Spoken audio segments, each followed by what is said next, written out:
Hi students, very good evening. परीक्षा idea के इस मंच पर आपका स्वागत है। आज के इस सेशन में जो यूपीएससी इनिशिएट करने जा रहे हैं, उसकी तैयारी करने जा रहे हैं, उसके ऊपर ये पूरा सेशन, उस पर इसका चर्चा चलेगा। तो हम ये देखने की कोशिश करेंगे कि जो यूपीएससी शुरुआती दौर में इस एग्जामिनेशन को प्रिपेयर करना चाहते हैं, क्या उनमें जो यूपीएससी के जो मानदंड होते हैं, जो यूपीएससी तैयारी के जो स्ट्रैटेजी होते हैं, उन चीज़ों को वो क्या फॉलो कर पाते हैं या नहीं कर पा रहे हैं। तो इन पूरे सेशन में इनको देखेंगे कि हम यूपीएससी प्रिपरेशन करने के लिए हमारे पास क्या-क्या चीज़ें होनी चाहिए, किस तरह का ज्ञान यूपीएससी हमें ढूँढता है। तो चलिए let's start with this session. हम जो इस सेशन का नाम रख रहे हैं फ्रेंड्स, इस सेशन को देते हैं कि यूपीएससी इनिशिएटर।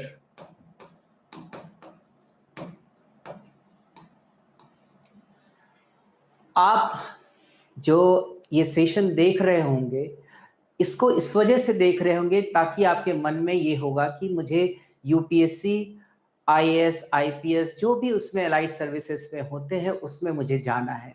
तो उसके लिए क्या-क्या चीज़ होना चाहिए, क्या प्रिपरेशन स्टेज पे क्या-क्या होना चाहिए, और हम एक छोटे से एक पूरे अगर हम लॉजिकल चेन देखें यूपीएससी का, यूपीएससी आपका स्टार्ट होता है फ्रॉम योर आइडिया।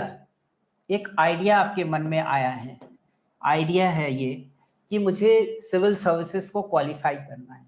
तो सिविल सर्विसेज को क्वालिफाई करने के लिए पूरा जर्नी जो है, ये यूपीएससी की जर्नी, इस जर्नी को हम कैसे पूरा कर सकते हैं और यहाँ यूपीएससी में हम सिलेक्शन ले पाएंगे, इसके लिए क्या क्या चीज़ हमारे स्ट्रैटेजी होनी चाहिए, क्या होना चाहिए, ये हम देखते हैं। आप यूपीएससी की तैयारी करने के लिए आ गए, लेकिन यूपीएससी का तैयारी के लिए जो स्टूडेंट्स क्या किस स्टेज पर तैयारी करनी चाहिए। जैसे मान लेते हैं कि कोई कैंडिडेट स्टैंडर्ड 12 में है, अब इसने अपनी तैयारी कर ली है और वो बहुत ही ग्रामीण पृष्ठभूमि से है या ऐसे शहर से है जहां पर कम्युनिकेशन या इन विषयों की यूपीएससी कॉम्पिटिटिव एग्जामिनेशन की तैयारी नहीं होती है, और उनका सामना, उनका कंपटीशन उन कैंडिडेट से होने जा रहा है जो दिल्ली, लखनऊ, इलाहाबाद ऐसे क्षेत्र में रहते हैं और अनवरत इसमें तैयारी कर रहे हैं। दूसरे ऐसे कैंडिडेट हैं जिनके घर में सिविल सर्वेंट हैं, आईएएस हैं, आईपीएस हैं, जिनको पहले से ही ये इन एग्जामिनेशन के पूरे डिटेल्स की जानकारी रहती है कि क्या होना चाहिए, कैसे किस स्टेज पर तैयारी करना चाहिए। ऐसे कुछ कैंडिडेट्स होते हैं जो कि टॉप प्रीमियर इंस्टीट्यूशन में पढ़ाई करते हैं, जैसे आईआईटी हो गया, आईएम्स हो गए, और कई दिल्ली यूनिवर्सिटी हो गया, और कई बेहतरीन यूनिवर्सिटी से पढ़कर आते हैं, ग्रेजुएशन करके आते हैं। तो अब यूपीएससी की जो जर्नी स्टार्ट करते हैं आप, जो कैंडिडेट ग्रेजुएशन करके आए, मान लेते हैं बिहार से, झारखंड से, उत्तर प्रदेश के ऐसे जगह से जहां पर ऐसी कोई भी तैयारी का अप्रोच जो लेके चलते हैं वो नहीं है, तो क्या आप जब एग्जामिनेशन देने जा रहे हैं तो ये एग्जामिनेशन कोई कैसे, एक देखिए, ये यूपीएससी का एग्जामिनेशन जो है वो एकेडमिक एग्जामिनेशन नहीं है, ये एग्जामिनेशन है जिसमें कि आप कंपटीशन कर रहे होते हैं कैंडिडेट से। तो यूपीएससी जो है कोई एकेडमिक एग्जामिनेशन नहीं है, एकेडमिक तो बिल्कुल नहीं है, एकेडमिक नहीं है, ये कॉम्पिटिटिव एग्जामिनेशन है। कॉम्पिटिटिव है, कॉम्पिटिटिव इन द सेंस कि जब आप तैयारी करने के लिए आएंगे तो आप चाहे किसी भी पृष्ठभूमि से आएंगे, लेकिन जब यूपीएससी में आप बैठेंगे एग्जामिनेशन हॉल में, तो एक तो हो गया कि जो प्रिपेयर्ड हैं, और दूसरा वो है जो कि जिनको ये जानकारी उतनी उस लेवल पे नहीं है और उन्होंने सिर्फ मन बनाया था और एग्जामिनेशन में सिर्फ वो अटेम्प्ट ले रहे हैं। तो सिलेक्शन जो है, जो अटेम्प्ट ले रहे हैं उनकी संभावना कम रहेगी, जो प्रिपेयर्ड हैं इन्हीं का रिजल्ट होने का संभावना होता है। अब यहाँ पर देखते हैं एकेडमिक एग्जामिनेशन और कॉम्पिटिटिव एग्जामिनेशन में क्या अंतर है। जब आप एकेडमिक एग्जामिनेशन की तैयारी करते हो तो यहाँ पर सिर्फ 10 क्वेश्चंस की बातें करते हैं। आप 10 क्वेश्चंस मतलब जब आप एग्जामिनेशन तैयारी कर रहे हैं एकेडमिक्स में, तो यहाँ पर क्या करते हैं, 10 क्वेश्चंस प्रिपरेशन है, 10 क्वेश्चंस में मान लेते हैं 5 क्वेश्चन आपने सॉल्व कर दिया और वो एग्जामिनेशन सॉल्व करके आपने अच्छे रिजल्ट ले लिए और आप खुश भी होते हैं, एग्जाम रिजल्ट अच्छे आ गए। लेकिन इस एग्जामिनेशन में, इस कॉम्पिटिटिव एग्जामिनेशन जो यूपीएससी का एग्जामिनेशन होता है, उसमें ये 10 क्वेश्चन का कोई खेल है ही। आपने वहां पर एकेडमिक्स में 5 दिन में पढ़ाई करी और अच्छे नंबर ले आए। यूपीएससी के प्रिपरेशन में इस तरह का कोई चीज नहीं होता। क्यों? यहाँ पर कैंडिडेट जो होते हैं लगातार तकरीबन, आप अगर एक अनुमान लगाएंगे तो जिस तरह का सिलेबस है इसका और जो स्ट्रैटेजी फॉलो करनी होती है, तकरीबन 2 साल तो लग ही जाते हैं। और जो 2 इयर्स उनके लगते हैं जो कि ग्रेजुएशन से वो तैयारी कर रहे हैं, ग्रेजुएशन के स्टेज से तैयारी करते हैं, और इसमें से 1 साल कम भी कर सकते हैं या 15 महीना उनके, 15 मंथ्स उनके लगेंगे, जो कि आप अगर ये समझ लें कि जो कि वेल प्रिपेयर्ड है, लेकिन सिलेबस इतना ज्यादा वास्ट है, सिलेबस इसका बहुत व्यापक है सिलेबस। तो सिलेबस को पूरा करने के लिए एक स्ट्रैटेजी होनी चाहिए। तो वो स्ट्रैटेजी कैसी होगी? और आपको ये बता दूं यहाँ पर कि जो एग्जामिनेशन है इसमें जो आपने पहले से पढ़ा हुआ है, जो पहले से जब एग्जाम ग्रेजुएशन में या 12th में पढ़ा था, वो क्या उस लेवल में जो यूपीएससी चाहता है, क्या आप उस लेवल पे हैं? जैसे कि आप वर्ड्स ले लें जो पूछे जाते हैं यूपीएससी में, क्या उसकी समझ आपको उस तरह की है? क्योंकि ये एग्जामिनेशन जो है यूपीएससी, इसमें आपको क्रिटिकल थिंकिंग, जो आपने पहले से पढ़ा हुआ है, तो वहाँ क्रिटिकल एनालिसिस आप नहीं करते थे। आप एक एग्जांपल ले ले, जैसे पहले हर लोगों ने लिखा होगा, गाय पे एक लेख आ गया, तो गाय पे आप हमेशा सब लोग जो शुरुआत में जो स्कूल डेज में या कॉलेज स्कूल डेज में अक्सर वो क्या करते हैं कि लिखते हैं गाय जो है उसके 4 पांव होते हैं, और इसी तरह के डिस्क्रिप्टिव ऐसे लिख के चले आते हैं। लेकिन यहाँ पर ये चीज नहीं होगा, यहाँ पर क्रिटिकल एनालिसिस के साथ आपको आंसर करना होता है। जैसे मान लेते हैं एक वर्ड हम लेते हैं यहाँ पर, एक पॉलिटी का वर्ड है, पॉलिटी से वर्ड लेते हैं जस्टिस। जस्टिस, तो ये जो पॉलिटी से जस्टिस लिया फ्रेंड्स, तो क्या जस्टिस का मायने आप समझ पा रहे हैं? क्या आप इस तरह के बेहतर एजुकेशन लेकर आए हुए हैं कि जस्टिस को ओवरऑल 360 डिग्री, जिसको बोले आप 360 डिग्री, इस ओवरऑल टोटलिटी में पूरे संदर्भ को आप समझ पाते हैं? क्या इसके चीजों को आंसर कर सकते हैं? जैसे जस्टिस में अगर मैं किसी एक आम से, यहाँ पर एक कॉमन सेंसिकल और आम जो जन भाषा में चीजें होती है, वहां इससे इतर चीजें होगी, क्योंकि हियर आपको ऐसा नहीं है कि you have to read the line, you have to read between the line. उस लाइन के अंदर में देखना पड़ेगा कि क्या सवाल जब पूछे जाते हैं यूपीएससी में, तो वो किस तरह से आखिर क्या सोच रहा होता है। तो इसके लिए क्या होता है, आपका जो प्रिपरेशन होगा, सिविल सर्विसेज का जो जर्नी का जो प्रिपरेशन होता है, उस समय आपको जो वर्ड्स होते हैं, उस वर्ड्स को आपको 360 डिग्री, जैसे मान लेते हैं इंडियन पॉलिटी में जस्टिस का मतलब क्या होता है, आप अगर सामान्य में बोले तो न्याय। न्याय का मतलब क्या? न्याय, अब इसको अगर टोटालिटी में देखें तो न्याय किस किस चीज से आप देख सकते हैं न्याय? न्याय देखिए, एक तो न्याय का मतलब ये हो गया social justice, economic and political justice. Political, अब सोशल जस्टिस का मतलब क्या होता है कि क्या समाज में, सोशल जस्टिस क्या हो रहा है, क्या समाज में इनइक्वालिटी, इनइक्वालिटी, इनइक्वालिटी किस किस के बीच में है? तो आप देखें तो इनइक्वालिटी हो गया कास्ट बेस्ड इनइक्वालिटी, जाति प्रथा का इनइक्वालिटी, वुमेन इनइक्वालिटी, मतलब वुमेन, इसका कहने का मतलब है जेंडर इनइक्वालिटी, जेंडर इनइक्वालिटी। इसी तरह के संदर्भ में सारे सोशल जो फैक्ट होते हैं, अब इस इनइक्वालिटी और आपने जस्टिस को अगर समझा, सोशल जस्टिस के बात करते हैं तो हमको इन इनइक्वालिटीज को अगर हम दूर करेंगे तभी ये जस्टिस अचीव कर सकते हैं हम, ठीक है। अगर हम कास्ट में जो जितनी विसंगतियां हैं, जाति प्रथा, उसके जो सोशल हायरार्की है, उसको दूर करने के लिए अब यहां से आप निकल के आप ला सकते हैं। अगर जब इंडियन पॉलिटी अगर आप जब पढ़ेंगे, इंडियन कॉन्स्टिट्यूशन, एक शब्द के देखिए कई मायने बन जाएंगे। एक शब्द को आप पूरे टोटालिटी में अगर समझेंगे तब आप क्या होंगे, अपने को तैयार कर पाएंगे।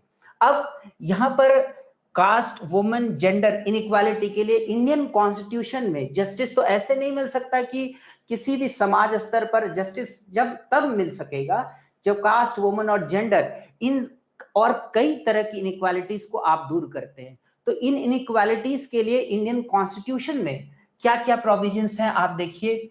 कास्ट में आर्टिकल 17, एक इस वर्ड से आपको इतनी चीज समझनी चाहिए। Article 17 talks about untouchability.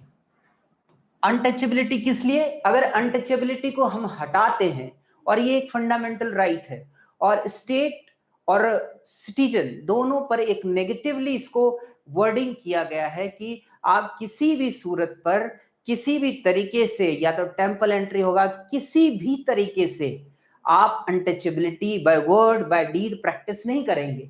तो आर्टिकल 17 आ गया अनटचेबिलिटी। वुमेन, वुमेन आप जानते हैं कि पूरे जो सामाजिक स्तर पर अगर देखें तो वुमेन को सेकेंडरी सिटीजन का दर्जा दिया गया है। अब चीजें बदल रही है क्योंकि हमारे इंडियन कॉन्स्टिट्यूशन, इंडियन जो पार्लियामेंटेरियंस रहे हैं और इन सोशल एविल्स को दूर करने के लिए कई चीज लेके आए। तो वहां पर क्या लेके आए वुमेन के लिए? आपको अगर फेमस केस जैसे विशाखा, विशाखा केस, इसमें वुमेन जो सेक्सुअल एक्सप्लॉयटेशन होता था वर्क प्लेस में, उसको कैसे दूर करने के लिए इसमें सुप्रीम कोर्ट ने, एपेक्स कोर्ट जिसको आप कहते हैं, उसने क्या क्या गाइडलाइंस दिए हैं। उसी तरह जेंडर इनइक्वालिटी, जेंडर इनइक्वालिटी मतलब क्या हो गया? जेंडर इनइक्वालिटी हो गया कि वुमेन के रिलेटेड में आप जो इनइक्वालिटी कर रहे हैं उसको कैसे दूर करेंगे।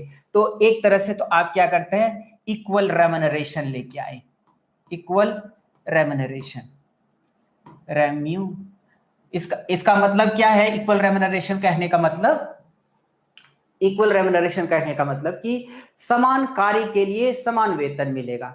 तो चाहे महिला हो चाहे पुरुष, दोनों को समान कार्य के लिए समान वेतन मिलेगा, जिससे क्या होगा कि इनइक्वालिटी दूर होगी और इक्विटी हम डेवलप करेंगे, तो उससे जस्टिस हम अचीव करेंगे। तो इस तरह से जस्टिस आपने क्या किया, एक वर्ड को पकड़ा और एक वर्ड के साथ आपने सोशल, इकोनॉमिक, पॉलिटिकल। अब आप एक एग्जांपल ले लें, इकोनॉमिक जस्टिस कैसे अचीव करेंगे? तो इसमें क्या है इकोनॉमिक जस्टिस, ये सब ये इस वजह से आपको बता रहा हूं ताकि ताकि आपको ये समझ में आए कि यूपीएससी सिर्फ जो कॉमन सेंसिकल जो शब्द प्रयोग करते हैं हम अभी तक 12th ग्रेड में, 12th में, ग्रेजुएशन में जो पढ़कर आए हैं, वहां पर इसी तरह से समझ डेवलप नहीं है, उस वहां नहीं हुआ है। लेकिन यहां पर हम क्या करते हैं, यूपीएससी आपको ये मांगता है कि आपकी जो तैयारी ऐसी होनी चाहिए कि आप क्या करें कि छोटे शब्द में को आप हर एक शब्द, जैसे जस्टिस है, अगर मैंने एक एग्जाम्पल लिया है, कई ऐसे शब्द हैं, तो ऐसे शब्द से आप क्या मायने निकाल सकते हैं। इकोनॉमिक, अब जैसे जस्टिस में इकोनॉमिक क्या हुआ, इकोनॉमिक में ये हो गया कि आप, ये कहता है कि फंडामेंटल राइट्स, आपको पता होगा कि पहले आर्टिकल 19 में आपको राइट टू प्रॉपर्टी था। राइट टू प्रॉपर्टी के वजह से क्या हुआ, बहुत इनइक्वालिटीज थी, concentration of wealth in one hand, एक व्यक्ति के पास, एक परिवार के पास बहुत सारे पैसे हैं, तो उन्होंने क्या किया कि जस्टिस कैसे अचीव होगा, अगर एक व्यक्ति के पास ही सिर्फ पैसे हैं या कुछ वर्ग के पास, जैसे क्रॉनी कैपिटलिज्म हो गया, एक व्यक्ति के पास या कुछ घराने के पास पैसा है, तो फिर तो मार्क्सिज्म फिलॉसफी जो है कि बुर्जुआ और प्रोलेटारिएट, उसकी लड़ाई चलती रहेगी। तो क्या ये इंडियन कॉन्स्टिट्यूशन में इसके लिए क्या किया गया कि आपको पता होगा कि आर्टिकल 19 में जो प्रोविजन था कि राइट टू प्रॉपर्टी, उसको हटा के आर्टिकल 300 में लेके चले आए, ए में लेके चले आए। अब फंडामेंटल राइट पहले था, ये आर्टिकल 19 के अंदर में वो फंडामेंटल राइट था, राइट टू प्रॉपर्टी, लेकिन अब फंडामेंटल राइट ना होके अब वो एक कॉन्स्टिट्यूशनल राइट हो गया। तो हम इसके साथ में एक और चीज आप जाने कि इसके साथ में लैंड रिफॉर्म्स लेके आए। फर्स्ट कॉन्स्टिट्यूशनल अमेंडमेंट, ये फर्स्ट कॉन्स्टिट्यूशनल अमेंडमेंट था, land reform, first constitutional amendment, जिससे क्या किया सरकार ने, इंडियन गवर्नमेंट ने, कि जो लैंड होल्डिंग था उसके लैंड होल्डिंग की सीमा को सीलिंग के द्वारा उन्होंने सीमित कर दिया। अगर इस सीमा से अगर ज्यादा है तो वो सरकार के पास चला जाएगा। इससे क्या होगा कि लोगों के पास, वो जिनके पास जमीन नहीं है उनको जमीन मिलेगा और वो उस पर अपना जो भी चीज करेंगे, एक्टिविटी करेंगे, क्योंकि फार्मर्स सोसाइटी हमारा है, तो फार्मिंग कम्युनिटीज उसको डेवलप कर सकते हैं। तो हमने क्या किया कि इकोनॉमिक प्रोविजंस के साथ में लैंड रिफॉर्म्स लेके आए, फर्स्ट कॉन्स्टिट्यूशनल अमेंडमेंट, और इसको शेड्यूल किसमें दे दिया गया, जाके आप लेके चले गए 9 में, शेड्यूल 9 में लेके चले गए। वहां पर क्या हो रहा है कि अब वो लैंड रिफॉर्म्स को आप उसमें क्वेश्चन भी नहीं कर सकते। अब ये जस्टिस इकोनॉमिक प्रोविजंस के द्वारा, इतने प्रोविजंस के द्वारा आपने क्या किया, जस्टिस अचीव किया। ठीक है, यहां तक क्लियर है। अब इसी जस्टिस में तीसरा पॉइंट आप देखें, पॉलिटिकल जस्टिस में तीसरा पॉइंट, जस्टिस मैंने आपको बताया, एक वर्ड इस्तेमाल किया जिसमें सोशल, इकोनॉमिक, पॉलिटिकल। ठीक है, अब हम पॉलिटिकल की बात करते हैं। से this is just a component, ये जस्टिस का ही पार्ट है जिस पर हम चर्चा कर रहे हैं, और इसलिए कर रहे हैं ताकि आपको ये समझ आए कि अगर जब आप तैयारी अब करने जाएंगे, यूपीएससी तैयारी करेंगे, तो वो जो पहले जो चीजें आपने सोच रखी थी, जो पढ़ाई हुई थी 10 क्वेश्चंस में 5 क्वेश्चंस, हम लोग उसी तरह ये तैयारी करते थे, 5 क्वेश्चंस पढ़ा और उसके बाद हमने रिजल्ट अच्छे ले लिए और हम लोग हैप्पी चीज रहता था। लेकिन यहाँ तो ये नहीं होगा। यहाँ पर ऐसे कैंडिडेट्स हैं जो कि आईआईटी, आईआईएम और लगातार वो पढ़ रहे हैं, लगातार मेहनत कर रहे हैं, अनवरत चल रहा है। जेएनयू हो गया, दिल्ली यूनिवर्सिटी है, लखनऊ यूनिवर्सिटी, तमाम यूनिवर्सिटीज हैं, बहुत सारे फॉरेन यूनिवर्सिटीज से भी आते हैं, मेडिकल साइंसेस में पढ़ाई किया हुआ है, तो they are the finest brain.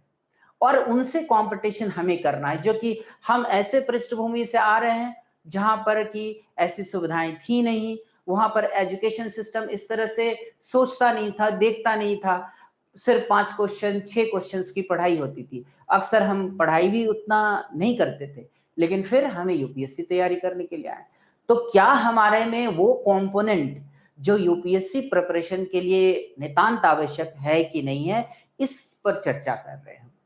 अब जस्टिस, आपने पॉलिटिकल जस्टिस की बात की, अगर मान लेते हैं सोशल जस्टिस, इकोनॉमिक जस्टिस है आपके पास, लेकिन पॉलिटिकल जस्टिस नहीं है, कहने का मतलब पॉलिटिकल जस्टिस क्या हुआ, पॉलिटिकल जस्टिस का मतलब आपके पास you have no freedom to choose your representative, आपके पास अधिकार ही नहीं है। आप अपने किसी भी मुद्दे के लिए जो कि एक पूरे सोसाइटी का इश्यूज है उसके लिए कहीं जा ही नहीं सकते, कोई आवाज नहीं उठा सकते। जैसे मान लेते हैं एक ऑटोक्रेटिक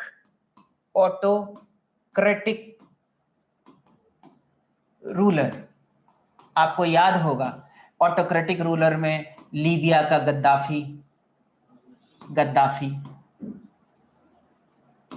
उसके बाद ऑटोक्रेटिक अभी के अगर करंट अगर एग्जांपल ले तो नॉर्थ कोरिया, इसको देखिए। तो अगर हम आपको सोशल इकोनॉमिक जस्टिस प्रोवाइड कर रहे हैं लेकिन ये कर ही नहीं रहे, आपके पास कोई अधिकार नहीं है, तो क्या हम जस्टिस अचीव कर सकते हैं? बिल्कुल नहीं कर पाएंगे। क्यों? क्योंकि अगर हमको अपने गवर्नेंस में अगर अधिकार ही नहीं है, रोल ही नहीं है, तो फिर हम अचीव कैसे कर सकते हैं उसको? इसके लिए पॉलिटिकल गवर्नेंस के लिए जस्टिस को प्रोवाइड करने के लिए इंडियन कॉन्स्टिट्यूशन में क्या किया? यूनिवर्सल एडल्ट फ्रेंचाइज, मतलब हर एक व्यक्ति जो 18 ईयर्स से ऊपर है, 18 ईयर्स इससे ऊपर है, उसके पास क्या अधिकार है? राइट टू वोट है, राइट टू वोट। अब ये राइट टू वोट तो आपके पास है, और राइट टू वोट ने क्या किया, पहले जो होता था राइट टू वोट में सिर्फ जो एजुकेटेड ब्रिटिश अगर देखें अगर काल, उसमें क्या उन्होंने प्रोविजन किया था, जो कि एजुकेटेड थे, उन रिच थे, उनको राइट टू वोट था, राइट टू वोट। लेकिन इंडियन कॉन्स्टिट्यूशन जब मेकर इन्होंने पार्लियामेंट में डिस्कशन और इनके दौरान ये हुआ, तो उन्होंने बोला कि नहीं, हमें जस्टिस अचीव करने के लिए हमें सबको अधिकार देना पड़ेगा। तो आप देख रहे हैं कि यहां पर वुमेन, इसको भी अधिकार आपने दिया, राइट टू वोट। इससे आपने क्या क्या अचीव किया राइट टू वोट देने से? एक तो आपने सबको अधिकार दिया पॉलिटिकल जस्टिस अचीव करने के लिए, दूसरा बात जेंडर इक्वालिटी। क्यों? क्योंकि अब पुरुष और महिला दोनों के पास ये राइट था कि they have the voice in the government. अब उनके पास ये था कि मैं अगर मेरे कुछ मुद्दे होंगे, उस मुद्दे को लेकर मैं बढ़ूंगी और उसके लिए मैं अपने प्रतिनिधि को चुनकर भेजूंगी, जो कि हमारा सबसे बड़ा ऑस्पिशियस जो टेम्पल है, जो पार्लियामेंट है, उसमें भेजूंगी ताकि हमारे मुद्दे को देखें। तो आप यहां देख रहे होंगे कि एक शब्द उसके कई डायमेंशंस बन गए। डायमेंशंस ये नहीं सिर्फ कि जस्टिस, क्या अब समझ में आ रहा होगा आपको कि जस्टिस सिर्फ एक वर्ड ना होकर इसके साथ कितने चीज कंपोनेंट्स हैं। तो क्या इस तरीके से आपने पढ़ाई करी है? क्या इस तरह से सोच पा रहे हैं आप? अगर इस तरह से सोच पा रहे हैं तो आप समझिए कि आपने एक जो मील का रास्ता जो मैंने आपको पहले बताया था, वो रास्ता ये जाने का यहां से यहां तक यूपीएससी तक आपने पहला कदम, फर्स्ट स्टेप ले लिया।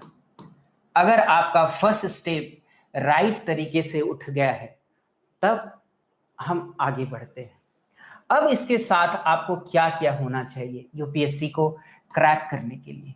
सबसे पहले फ्रेंड्स, एक चीज आपको याद रखना चाहिए कि हम लोग जो सिर्फ इस चकाचौंध में ना आए कि ये यूपीएससी जो है, यूपीएससी और जो आईएएस, ज्यादातर हम आईएएस और आईपीएस के नाम से इसको सोचते हैं, जो ग्रामीण पृष्ठभूमि में हैं या जो जैसे बिहार, झारखंड ऐसी जगहों से आते हैं, उनको लगता है, उनकी फैमिली को लगता है कि अगर यूपीएससी है तो सिर्फ आईएएस आईपीएस है। ऐसा नहीं है, इसमें कई एलाइड सर्विसेज भी हैं, एलाइड सर्विसेज हैं, सर्विसेज। एक चीज आपको मैं बता दूं कि यूपीएससी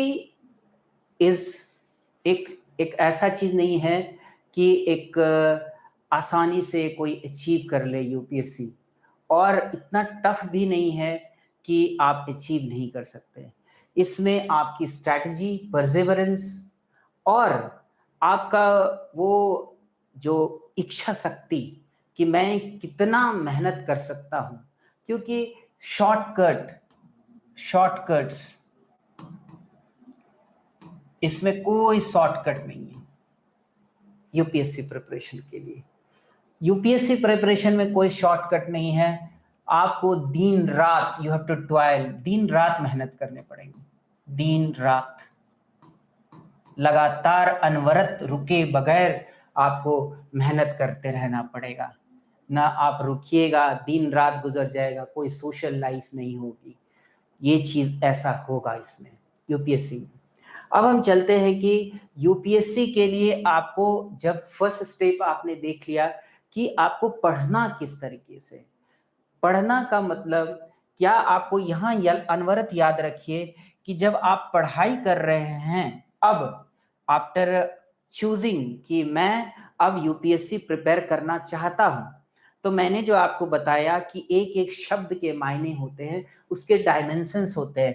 जस्टिस हो गया, जैसे दूसरा एक शब्द लेते हैं हम, दूसरा शब्द लेते हैं जस्टिस, इक्वालिटी, इक्वालिटी या इसको बोलिए इक्वालिटी, या बोलिए इसको समानता, जो आप बोलिए यही होता है। इक्वालिटी का मतलब क्या हो गया, सिर्फ बोलूं अगर ऐसे, अगर आप कभी इस तरह से सोचे नहीं होंगे, अगर सोचते हैं, इक्वालिटी का मतलब होगा इक्वालिटी अमॉन्ग इक्वल्स, हम सभी जो इक्वल हैं, equality among equals, among equals. कहने का क्या मतलब हुआ, तात्पर्य क्या है? तात्पर्य ये है कि अमॉन्ग इक्वल्स का मतलब ये हो गया कि हम लेकर चल रहे हैं कि जैसे आप एक एग्जाम्पल से समझेंगे। एक एग्जाम्पल लेता हूं कि हम चार लोग हैं, एक मान लेते हैं एक आईएएस, इस फैमिली से एक लड़का आईएएस फैमिली से, या एक लड़की जो है आईएएस फैमिली से, दूसरा जो है इंजीनियरिंग बैकग्राउंड के फैमिली से, इंजीनियरिंग बैकग्राउंड फैमिली से बी, तीसरा जो है वो एक लेबर फार्मर, जो आप इसको क्लब कर दें, इस फैमिली से है। यहां ये कैंडिडेट इस फैमिली से है। तो अब क्या आप ये सोच सकते हैं कि जो सारे का जो लेवल ऑफ डेवलपमेंट क्या एक ही है? क्या एक ही हो सकता है लेवल ऑफ डेवलपमेंट?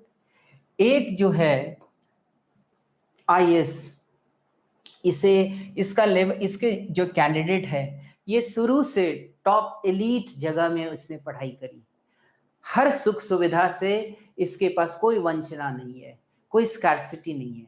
तो इसने चीजों, इसके इंटरेक्शन इतने लेवल पे, इतने ज्यादा इंटरेक्शन हुए, कई आईएएस आईपीएस, इनके पास एक्सेसिबिलिटी है, ये लगातार जा रहे हैं, लगातार वैसे परिवेश को देख रहे हैं जहां पर ऐसा जो यूपीएससी है, ऐसे कैंडिडेट कैसे प्रिपेयर करें, इनको आसानी से समझ में आ जाएगा। जो इंजीनियरिंग बैकग्राउंड के हैं या उस एफ्लुएंट फैमिली से हैं, उनके पास भी कमोबेश ऐसी स्थिति रहेगी। और जो लेबर और फार्मर हैं, आपको ये एहसास होगा, क्योंकि ज्यादातर हम आप ऐसे फैमिली से बिलोंग करते हैं जो कि इस कैटेगरी में फॉल कर रहे हैं, लेबरर और फार्मर्स, या एक मिडिल क्लास फैमिली, इसको बेहतर होगा मिडिल क्लास फैमिली,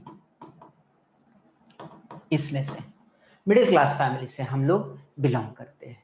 हमने देखा है स्कार्सिटी, हमारे पास टाइम मान लेते हैं, अगर टाइम हमारे पास 10 घंटे हैं, 10 आवर्स, तो हम क्या करते हैं 10 आवर्स में 5 आवर्स जो है खेतों में गुजारते हैं, या हम अपने फैमिली को सपोर्ट करते हैं, कई तरीके से सपोर्ट करते हैं, कोई काम हुआ तो हम चले जाएंगे। तो तो हमारे पास जो टाइम का अभाव रहता है, plus quality of education, quality of education, quality of education इसके कंपैरेटिव नहीं है, ये हमारा कम है क्वालिटी ऑफ एजुकेशन, क्योंकि ये बेहतर स्कूल से पढ़ के आए हैं। तो अब हम इस सिचुएशन में क्या सबको बराबर समझ सकते हैं? नहीं। तो लेकिन क्या होता है कि जब आप कॉन्स्टिट्यूशन में जाएंगे, ये तीनों अगर एग्जामिनेशन के लिए जाएंगे तो उन सब में आर्टिकल 16 जो पब्लिक एम्प्लॉयमेंट के लिए प्रोविजंस, पब्लिक एम्प्लॉयमेंट उनके लिए भी प्रोविजंस है, सबको झेलना पड़ेगा। पब्लिक एम्प्लॉयमेंट है आर्टिकल 16 के अंदर, और सब जाएंगे और कॉमन प्लेटफॉर्म में एग्जामिनेशन देंगे। लेकिन इक्वालिटी अमॉन्ग इक्वल्स जो लेके आए, इस वर्ड को आप ध्यान रखेंगे। अब मान लेते हैं इसमें वीकर सेक्शंस, इसको हम एक वीकर सेक्शन से समझिए कि एक वीकर सेक्शन कौन है? वीकर सेक्शन वुमेन, उसके साथ में schedule caste, schedule tribe, OBC. इनको क्या दिया हुआ है भारत सरकार ने और तमाम प्लेटफॉर्म पे इंडिया में कि इनके लिए एक अलग से प्रोविजन बनाया, खासकर SC ST वर्ग के लिए। इनके लिए क्या लेके आए? Protective discrimination, protective discrimination. इसका कहने का मतलब क्या हुआ? प्रोटेक्टिव डिस्क्रिमिनेशन का क्या मतलब हुआ? प्रोटेक्टिव डिस्क्रिमिनेशन का मतलब हुआ कि हम ऐसा नहीं करेंगे कि इक्वालिटी को मतलब ये ना समझ जाएं कि सब लोग बराबर हैं, क्योंकि शेड्यूल कास्ट, शेड्यूल ट्राइब, इनकी जो पृष्ठभूमि रही है और हिस्टोरिकल जो फैक्ट है उसको देखते हुए हमें इनको एक मौका देना पड़ेगा। और इनके लिए क्या किया गया? रिजर्वेशन। प्रोटेक्टिव डिस्क्रिमिनेशन का मतलब रिजर्वेशन। और इस रिजर्वेशन से हमने क्या अचीव किया? हमने अचीव किया इक्वालिटी। मतलब हमने एक कैंडिडेट, हम ऐसा नहीं कर सकते कि हम 20 इयर्स के व्यक्ति को 5 साल के बच्चे से लड़ा दें, 5 इयर्स के बच्चे से लड़ा दें। ऐसा अगर करेंगे तो निष्कर्ष पहले से रिजल्ट पता है कि ये 5 साल का बच्चा जो है इससे हार जाएगा 20 इयर्स से। क्यों? क्योंकि लड़ाई तो बराबर की हुई नहीं। तो हमने क्या किया? इनको पहले ही एक तरह से मान के चले हैं, इक्वालिटी लाने के लिए इसको हमने एक कैटेगरी, इस 5 साल के, इसको आप ये विल डील, हम लोग इसको डिटेल में देखेंगे जब आप पढ़ेंगे, परत दर परत आपका एक एक वर्ड का क्या क्या सिग्निफिकेंस है, ये आपको बाद में जैसे जैसे आप पढ़ते जाएंगे, जैसे जैसे इसमें इंटरेस्ट आपका डेवलप करेगा, ये चीज आप खुद ब खुद कर लेंगे। जैसे इसमें क्या किया, इंडियन कॉन्स्टिट्यूशन में अगर आप देखेंगे उसमें लेके आते हैं क्लासिफिकेशन, एक क्लासिफिकेशन वर्ग बना दिया गया। वर्ग जिसको कहते हैं कि एक पर्टिकुलर वर्ग, कि हम एक जनरल कैटेगरी और SC ST इन सब के लिए मानदंड, जो पैमाना होगा हमारा, पैमाना डिफरेंट होगा, अलग पैमाना होगा। लेकिन पैमाना डिफरेंट होने के मकसद क्या है कि ये जो क्लासिफिकेशन, और ये क्लासिफिकेशन हमेशा रैशनल होना चाहिए, रैशनल क्लासिफिकेशन होगा। ऐसा नहीं कर सकते हैं कि विम्स एंड फैंसीज पे हम, मेरा जो मन हुआ, गवर्नमेंट का जो भी मन डिसीजन हुआ, हम ऐसा कर सकते नहीं। क्यों? क्योंकि we are bounded by the constitution, जो कि एक ऑर्गेनिक कॉन्स्टिट्यूशन है और एक लिविंग बॉडी की तरह आप उसको देख सकते हैं। We will discuss later on classification. अब आपने प्रोटेक्टिव डिस्क्रिमिनेशन देके रैशनल क्लासिफिकेशन कर दिया, और आपने क्या किया? इससे क्या अचीव करना चाह रहे हैं आप? इक्वालिटी। तो आप अब देखिए एक शब्द रहा, इस शब्द से आपने कई आयाम डायमेंशंस आपको नजर आए होंगे। तो ये जो अप्रोच है, अगर कोई भी कैंडिडेट अगर इस तरह से तैयारी कर रहा है तो ये अप्रोच उसको फॉलो करना पड़ेगा। और उसके बाद जाकर यहां पर आप जब जाएंगे इस अप्रोच के साथ, तो फिर स्ट्रैटेजी क्या होनी चाहिए, किस तरह से पढ़ना आपको क्या है, मैंने आपको बताया किस तरीके से पढ़ना है यूपीएससी के लिए। स्ट्रैटेजी क्या होनी चाहिए आपको, strategy strategy for UPSC, strategy आपकी क्या होनी चाहिए। सबसे पहले आप अगर इफ यू आर, आपने मेंटल फ्रेम बना लिया है कि I have to sit in UPSC examination, और इसमें अगर जब आपका मन बन गया तो अब थोड़ा भी देर मत करना है आपको। आपको सबसे पहले यूपीएससी का जो इसका पूरे सिलेबस को देखिए, सिलेबस को लीजिए, फॉलो करिए सिलेबस जो भी है। सिलेबस किसका, Indian polity, Indian economics, geography, science and technology, इसके साथ साइंस, इसके साथ आप जाएंगे तो Indian polity, Indian economy, geography, science, current affairs. आपकी स्ट्रैटेजी क्या होनी चाहिए। याद रखिए कि जब आप तैयारी कर रहे होंगे, अभी तो इनिशिएट कर रहे हैं आप, जब इसके अंदर जाने की कोशिश करेंगे तो आपको हर एक सब्जेक्ट्स का, जैसे इंडियन पॉलिटी हो गया, इंडियन पॉलिटी का सिलेबस शुरू से अंत तक आपको आपके दिमाग में, जहन में होना चाहिए कि इंडियन अगर पॉलिटी अगर है तो इंडियन पॉलिटी में हम इंडियन 2 पार्ट्स हैं। एक एग्जांपल हम लेते हैं, बेहतर होगा समझने के लिए आपको। इंडियन पॉलिटी में मान लेते हैं इंडियन पॉलिटी है, पहले इसको सिविक बोलते थे हम लोग, सिविक्स क्लासेस को। इंडियन पॉलिटी का अगर सिलेबस अगर देखेंगे आप, सिलेबस, तो इंडियन पॉलिटी में जाएं तो आपको ये याद रखना चाहिए कि Indian polity is divided into 2 parts. एक इसकी पॉलिटिकल फिलॉसफी है, पॉलिटिकल फिलॉसफी, और ये पॉलिटिकल फिलॉसफी है जो इसका आत्मा है इस कॉन्स्टिट्यूशन को बनाने का। इसके साथ में इसकी बॉडी पार्ट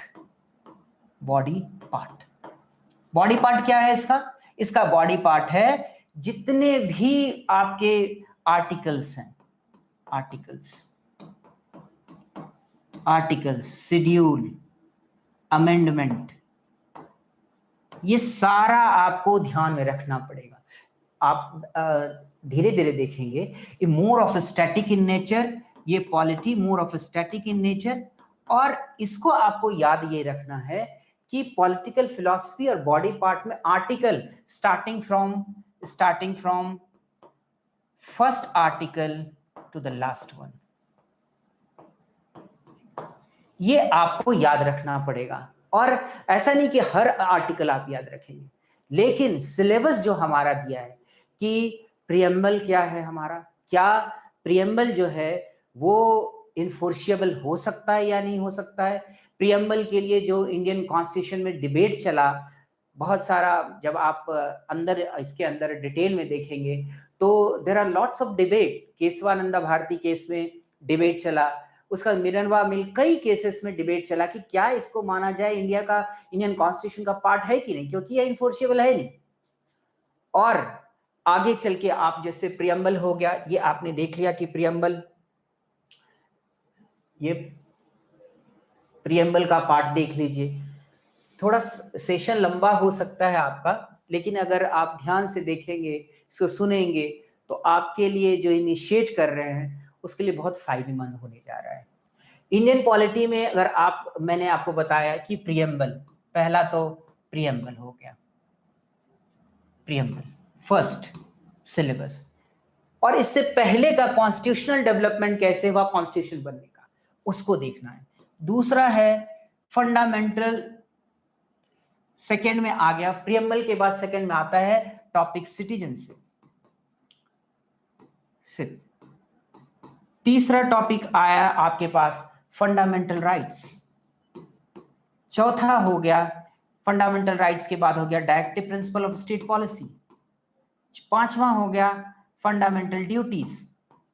तो क्या आपको जो इस पूरे लय में आपको ये सब्जेक्ट याद है? अगर याद है तो फिर आप इसके क्वेश्चंस को सॉल्व करेंगे। इंडियन पॉलिटी आपने पढ़ा, प्रियम्बल पढ़ा, आपने इसके सिलेबस के हर एक एंगल को, हर चीज को आपके ध्यान में रहना चाहिए।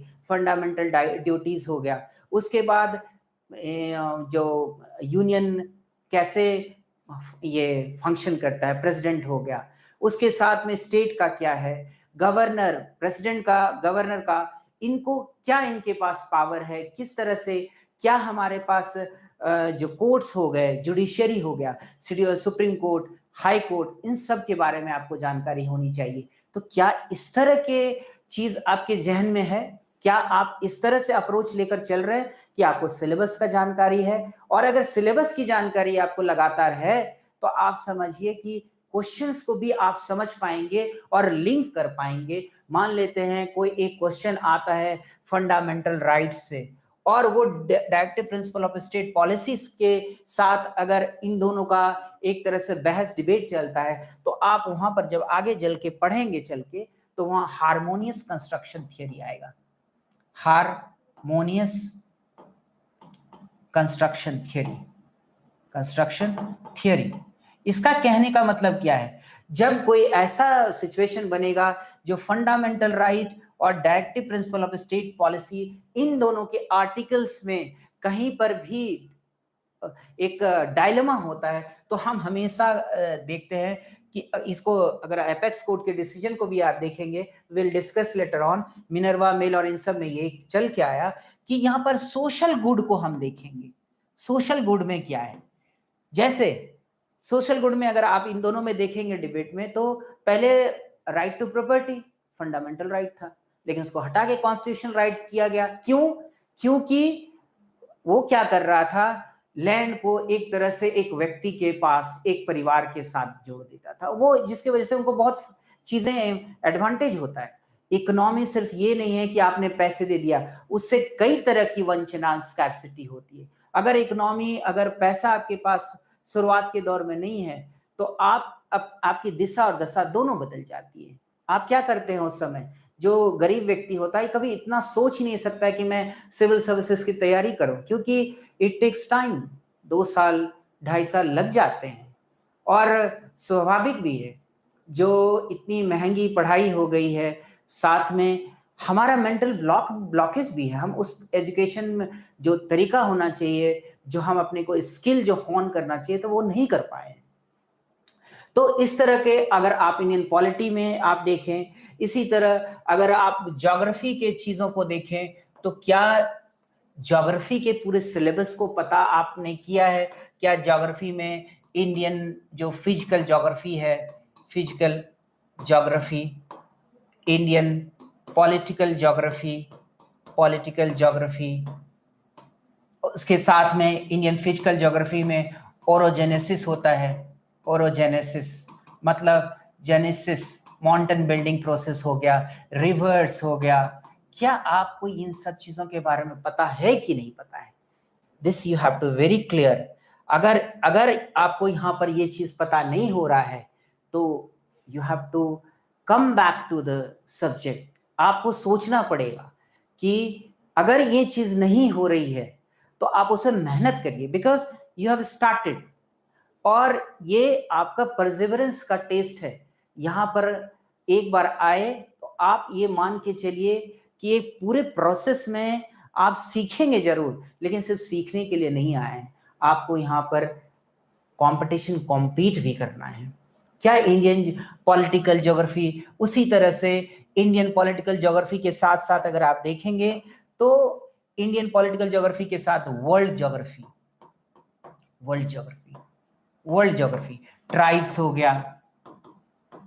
ट्राइब्स हो गया, साथ में आप देखें तो फिजियोग्राफी इसका आप देख लें, लेक्स हो गया। क्या मैप को पूरा आपको पता है? मैप किस तरह का मैप है? क्या आप अगर तैयारी कर रहे हैं तो आपको ये जानकारी है कि इंडिया का मैप में कौन कहाँ पर है? अगर मान लेते हैं इंडिया का मैप आपने बनाया है और आपको जानकारी ही नहीं है चीज़ों की, तो आप कैसे करेंगे? बहुत लोगों को तो जानकारी नहीं होती।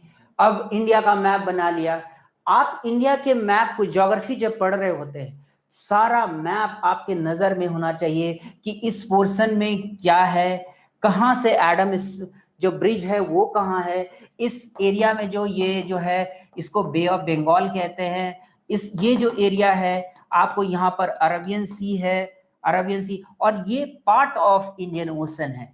और फिर जो शब्द आपको मैंने बताया कि शब्द जो है उसके मायने होते हैं।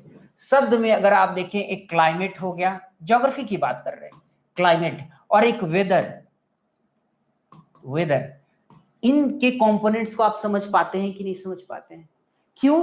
क्योंकि जो वेदर है ये लोकल एरिया इश्यू है, लोकल एरिया के लिए होता है। लेकिन जो क्लाइमेट है एक बड़ा सा ज्योग्राफिकल एरिया, ज्योग्राफिकल एरिया। जैसे टुंड्रा का क्लाइमेट क्या है, टाइगा का क्लाइमेट क्या है, टेम्परेट क्लाइमेट क्या है, ट्रॉपिकल क्लाइमेट क्या है? क्या ये चीज आपको समझ आ रहा है? क्या आप एक दूसरे को रिलेट कर पा रहे हैं? क्या गर्मी जब होती है अगर इंडिया में, उससे क्या क्या इम्पैक्ट हो रहा है पूरे पूरे जो क्लाइमेट में, उसमें फिजियोग्राफी में क्या हो रहा है? तो क्या उससे जो प्रोडक्टिविटी है, जो फार्मिंग कम्युनिटी जो लगे हुए हैं, उस पर क्या असर पड़ता है? मॉनसून कैसे चल रहा है, क्योंकि India is a monsoonal climate है इसमें। तो क्या आप इन चीजों को समझ रहे हैं? अगर ये सिलेबस आपके दिमाग में आपका बैठा हुआ है तो आप क्वेश्चन को कर सकेंगे।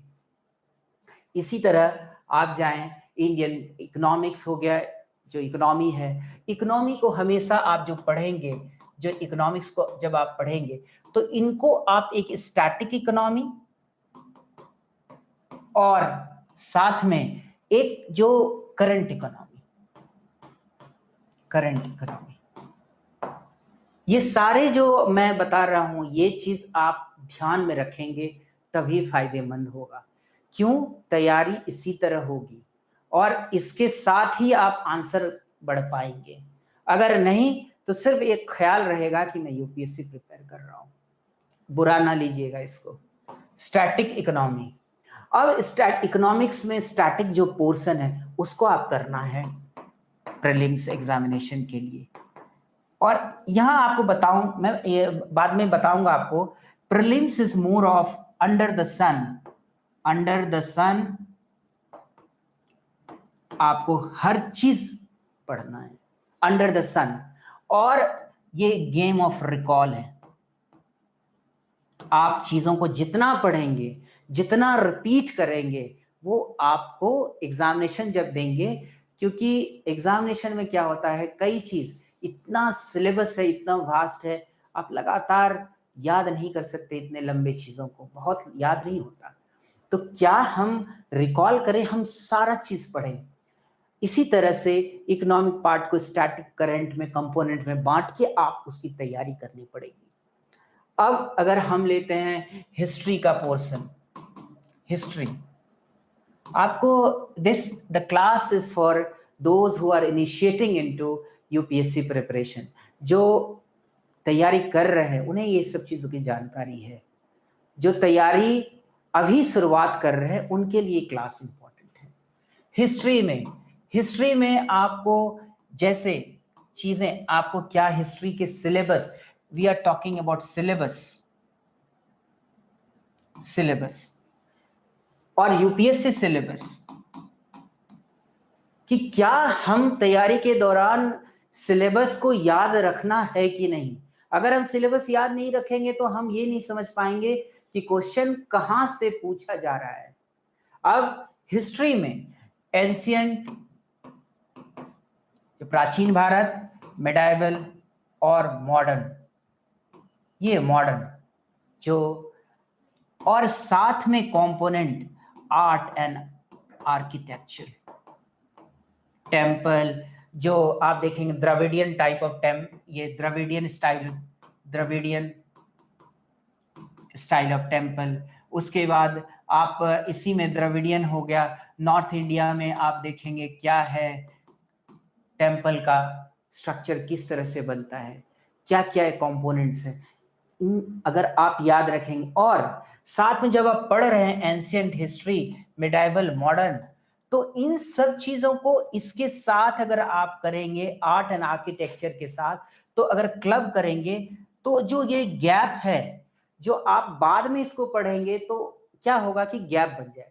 लेकिन अगर इसको पढ़ते हैं और आर्ट एंड आर्किटेक्चर आप इसके भी पढ़ लेते हैं तो क्या होगा, इसके गैप को आप समझ पाएंगे कि टेम्पल जो है द्रविडियन टेम्पल हो गया, ये टेम्पल इस तरह का है, उसका सिग्निफिकेंस क्या रहा हिस्ट्री में। जैसे चोला एम्पायर अगर आप पढ़ेंगे तो हिस्ट्री में चोला एम्पायर में टेम्पल का वर्णन होता है, और टेम्पल में भी द्रविडियन जो टेम्पल है, नॉर्थ इंडिया में नागर शैली है, तो टेम्पल के बारे में जो कर रहे हैं, उत्तरा मेरून इंस्क्रिप्शन जो कहता है उर असेंबली के बारे में बात करता है। तो टेम्पल का इंपॉर्टेंस कैसे है, ये अगर इंपॉर्टेंस आप अगर समझ पाएंगे और इसको जब आंसर में आप रिफ्लेक्ट करेंगे तो आपके आंसर क्या हो जाएंगे, बहुत ही फैक्ट और एनालिसिस के साथ, तो नंबर वहां से आएंगे।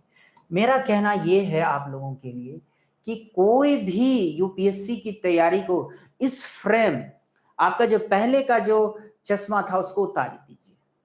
अब आपका जो चश्मा होना चाहिए, चश्मा ये होना चाहिए कि हम कैसे कोई भी चीज को हम कैसे क्रिटिकली एनालाइज कर सकते हैं, उसके मायने कैसे निकाल सकते हैं। मतलब कहने का एक वर्ड, एक सेंटेंस है कि ये मैं ये कहना चाहता हूं कि मतलब कोई अगर ये बोल सकता है कि यू हैव टू, आपको जब कभी इंटरव्यू देने जाते हैं या कोई व्यक्ति आपसे बात कर रहा है तो don't take his word only, don't take one's word only, word only. कहने का क्या मतलब है ये कि जब बात कर रहा है तो आप बात करने के साथ साथ, because you are preparing for civil services, आपको you have to be civil services के लिए, सिविल सर्विसेज के लिए आपका एप्टीट्यूड अप्रोच बिल्कुल डिफरेंट होना चाहिए, different from others. The point is why somebody will choose you. आपको क्यों चूज करें, आप में ऐसी क्या बात है जो कि आपको सेलेक्ट किया जाए। बिकॉज सिविल सर्विसेज बना के सिविल सर्वेंट वो आईएएस आईपीएस बनते हैं और बहुत बड़े रिस्पॉन्सिबिलिटी, उनका स्कोप बहुत बड़ा हो जाता है। आपको why this select you, don't take one's word. इसी संदर्भ में आप देखें, आपको कोई, अब जब आप करेंगे इस सेशन के बाद, हर एक चीज को दूसरे नजरिए से देखिए, उसके अपने फ्रेम को बदलिए। आपका फ्रेम होना चाहिए कि मैं किसी व्यक्ति कोई बोल रहा है तो यू टेक वर्ड, तो बोल ही रहा है, क्या वो फंबल करता है, फंबल कर रहा है, मतलब क्या वो उसका ऐसा है कि बॉडी लैंग्वेज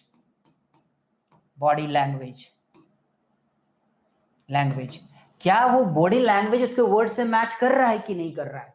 तो ये भी आपको देखना है। Meaning thereby is you have to read between the lines, और ये एग्जामिनेशन में आपको अलग बना देगा। जब आप रीड बिटवीन द लाइंस करेंगे तो you will be different from others, approach आपका अलग हो जाएगा। इसके साथ ही जब आप ये कर लेते हैं, आप कैसे स्ट्रैटेजी में, आप देखिए स्ट्रैटेजी डिस्कशन कर रहे थे हम लोग, सिलेबस को लगातार आपको देखना है। आप सिलेबस के लिए क्या करिए कि जब आप बैठते हैं टेबल के पास सिलेबस लगा लीजिए, टेबल जब है आपका कमरे के पास, उसके पास सिलेबस लगाइए, और लगातार सिलेबस को देखिए। पर्टिकुलर अगर इंडियन पॉलिटी पढ़ रहे हैं, Indian polity, stick to the syllabus. Polity या कोई भी सब्जेक्ट्स पढ़ रहे हैं, आप इसके सिलेबस को हमेशा फॉलो करिए। सिलेबस को, जब सिलेबस को फॉलो करेंगे, अप्रोच आपका क्या होना चाहिए सिलेबस को फॉलो करने के बाद। अब जो है यहां पर देखिए एक चीज, आपने एक इस स्ट्रैटेजी के अंतर्गत ये आपने मान लेते हैं प्रियम्बल पढ़ा, प्रियम्बल पढ़ा। प्रियम्बल में सारे कीवर्ड्स जो हैं आपके, कीवर्ड्स को आपको याद रखना है।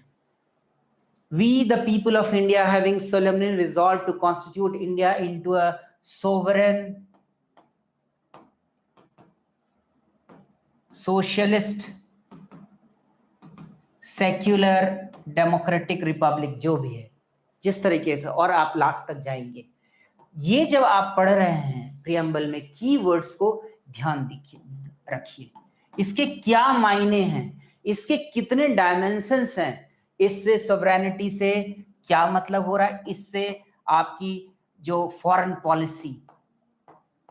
पॉलिसी से इसको जोड़िए, लिंक इट, पॉलिसी से इसको जोड़िए, लिंक करिए।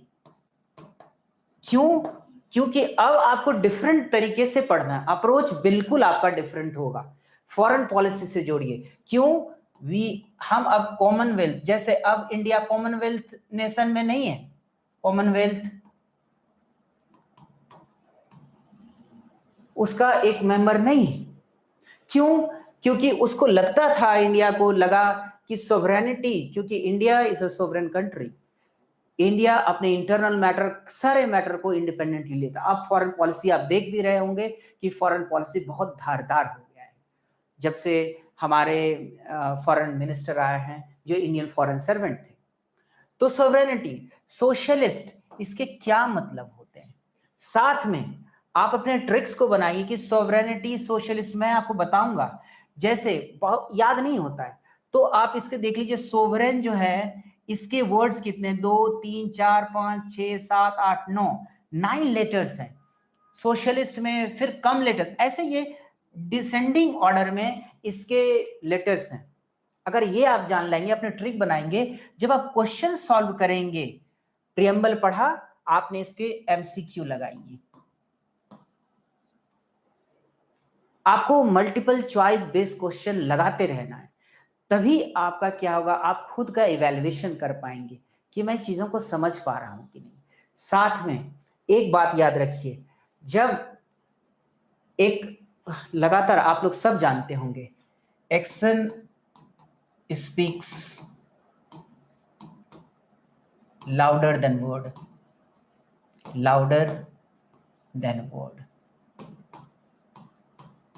आप खामोशी से अपनी तैयारी करिए, शोर मत मचाइए। You have to be very humble, और किसी भी व्यक्ति से मिलिए, बी वेरी सेंसिटिव। आप तैयारी कर रहे हैं, इसका ये मायने नहीं होता कि आप किसी को छोटा समझ लें। यही गलती होती है, बहुत सारे सिविल सर्वेंट जब बन जाते हैं, success goes into their head. ये चीज एक तरह से आप यूपीएससी प्रिपरेशन के दौरान में जो सहज प्रवृत्ति है उसको बना के रखिए। आप सिविल सर्विसेज तैयारी कर रहे हैं, आपके पास ये सुविधा है, साथ में आपको ये मौका मिला है, बहुत लोगों को ये मौका भी नहीं मिला है। एक्शन आपका हमेशा रहना चाहिए पॉजिटिव, प्लस आपका जो एक्शन है वो वर्ड से ज्यादा बोलना चाहिए। इसका एक और मायने आप निकाल सकते हैं। मैं आपको ये बताऊं कि मेंस का जो यूपीएससी का प्रिपरेशन होता है, मेंस, इस प्रिपरेशन को एक सिर्फ हार्ड वर्क से, आप हार्ड वर्क या बहुत मेहनत, ये आपको रिजल्ट तक नहीं पहुंचा सकता, रिजल्ट तक सिर्फ ये नहीं पहुंचा सकता। You have to be very intelligent, और इंटेलिजेंट के साथ क्लेवर हार्ड वर्क करिए। मेंस में हार्ड वर्क प्लस, इससे ये नहीं समझ लीजिएगा कि मैंने बोला कि हार्ड वर्क से रिजल्ट नहीं होगा। इसका कहने का मतलब सिर्फ यही है, सिर्फ हार्ड वर्क से रिजल्ट नहीं होगा। रिजल्ट कैसे होगा? हार्ड वर्क के साथ इंटेलिजेंट आउटपुट होना चाहिए, इंटेलिजेंट वर्क। कहने का मतलब किसी एक टॉपिक, मतलब मान लेते हैं एक टॉपिक 1 है, टॉपिक 1 में अगर इंडियन पॉलिटी को ले लें या इंडियन हिस्ट्री को ले लें, इंडियन हिस्ट्री में एंशियंट, इससे 5 सवाल बनते हैं, 5 क्वेश्चंस अगर मान लेते हैं कि बनते हैं प्रिलिमिनरी एग्जामिनेशन में, प्रीलिम्स में। लेकिन प्रीलिम्स में तो 5 क्वेश्चन बने, आपने क्या किया, एंशियंट में पूरे साल पूरी एंशियंट ही पढ़ ली, मतलब you have devoted all your time on ancient. आपने क्या किया, 20 डेज लगा दिए, छोटे कंपोनेंट्स में देखते हैं, 20 डेज लगा दिए। लेकिन वहीं पर मॉडर्न इंडिया में, मॉडर्न इंडिया, इसमें सवाल आ रहे हैं, कितने सवाल आ रहे हैं, 20 क्वेश्चंस, और आपने तैयारी सिर्फ 2 दिन की। हार्डवर्क तो आपने कर दिया, आपने बहुत मेहनत किया, हार्डवर्क, लेकिन क्या किया आपने, इंटेलिजेंट हार्डवर्क नहीं किया। क्यों? आप देख सकते हैं 5 क्वेश्चन 20 डेज आपने लगाया, और मॉडर्न इंडिया में जो 20 क्वेश्चंस पूछा जाता है उसमें 2 डेज लगाया। तो रिजल्ट क्या होगा? जब एग्जामिनेशन देने जाएंगे, जब एग्जामिनेशन में क्वेश्चंस पूछे जाएंगे, वहां रिजल्ट आपका क्या होने वाला है, यू नो बेटर। दूसरा आप एक और पॉइंट आप इसमें देखें कि आपको इंटेलिजेंट क्यों होना चाहिए, इंटेलिजेंट हार्डवर्क, इंटेलिजेंट हार्डवर्क क्यों करना चाहिए। हार्डवर्क, यूपीएससी में 20 क्वेश्चंस पूछे जाते हैं, 20 क्वेश्चंस टेल के साथ, और यूपीएससी में 20 क्वेश्चंस जब पूछे जाते हैं, mains, I am talking about mains, जब आप यूपीएससी में 20 क्वेश्चंस पूछ रहे हैं तो आपको, आपकी हार्डवर्क तो कर रहे हैं, लेकिन इंटेलिजेंट, मतलब आपको मॉक टेस्ट, आपको ये एडेड एडवांटेज देता है। एडेड एडवांटेज क्या देता है, देखिए, आपको एडेड एडवांटेज मॉक टेस्ट क्या दे रहा है कि आपको प्रिपेयर कर दे रहा है। वो क्या प्रिपेयर कर रहा है, जब आप कोई एग्जामिनेशन देने जाएंगे, फर्स्ट टाइम आप दे रहे हैं, आप टेस्ट सीरीज दे के देखिएगा, जब आप पहला को एग्जामिनेशन देंगे, और दूसरी बात, ये तो मैं आपको जानकारी दे रहा हूं तो आपको बेहतर समझ में आ जाएगा जब आप एग्जामिनेशन भी देंगे, और अगर आप पहले समझ जाएंगे इस बात को, तो जब आप लिखेंगे, इस बात को अगर ख्याल करेंगे, तो क्वेश्चन आप जल्दी कर पाएंगे और कुछ समय बचा लेंगे। मॉक टेस्ट में एडेड एडवांटेज आपको क्या दे रहा है, इंटेलिजेंट हार्डवर्क, यहां पर 20 क्वेश्चंस को आपको वर्ड लिमिट है, वर्ड लिमिट, और वर्ड लिमिट से अगर एक क्वेश्चन मान लेते हैं, कोई चीज आपकी मनपसंद का आ गया, तो आप लंबा अगर एक्सप्लेनेशन देते हैं, तो क्या होता है, जैसे जैसे 3 आवर्स का ये गेम है, 3 आवर्स, तो 3 आवर्स में क्या करेंगे, हर एक क्वेश्चन में टाइम जो है डिवाइडेड रहता है, 12 मिनट आप एक क्वेश्चन में देंगे, या जो भी आप वो कैलकुलेट कर लेंगे टाइम, प्लस वर्ड लिमिट।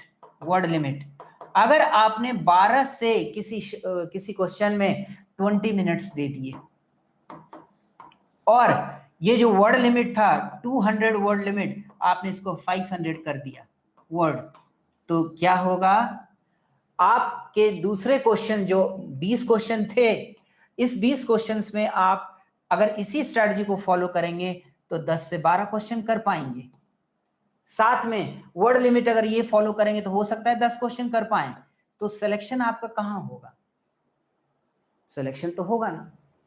तो फिर इंटेलिजेंट हार्डवर्क का मतलब आप समझ पा रहे होंगे कि हमें इतना इंटेलिजेंट होना है, हार्डवर्क तो कर ही रहे हैं, उसका कोई विकल्प नहीं, we have to work very hard.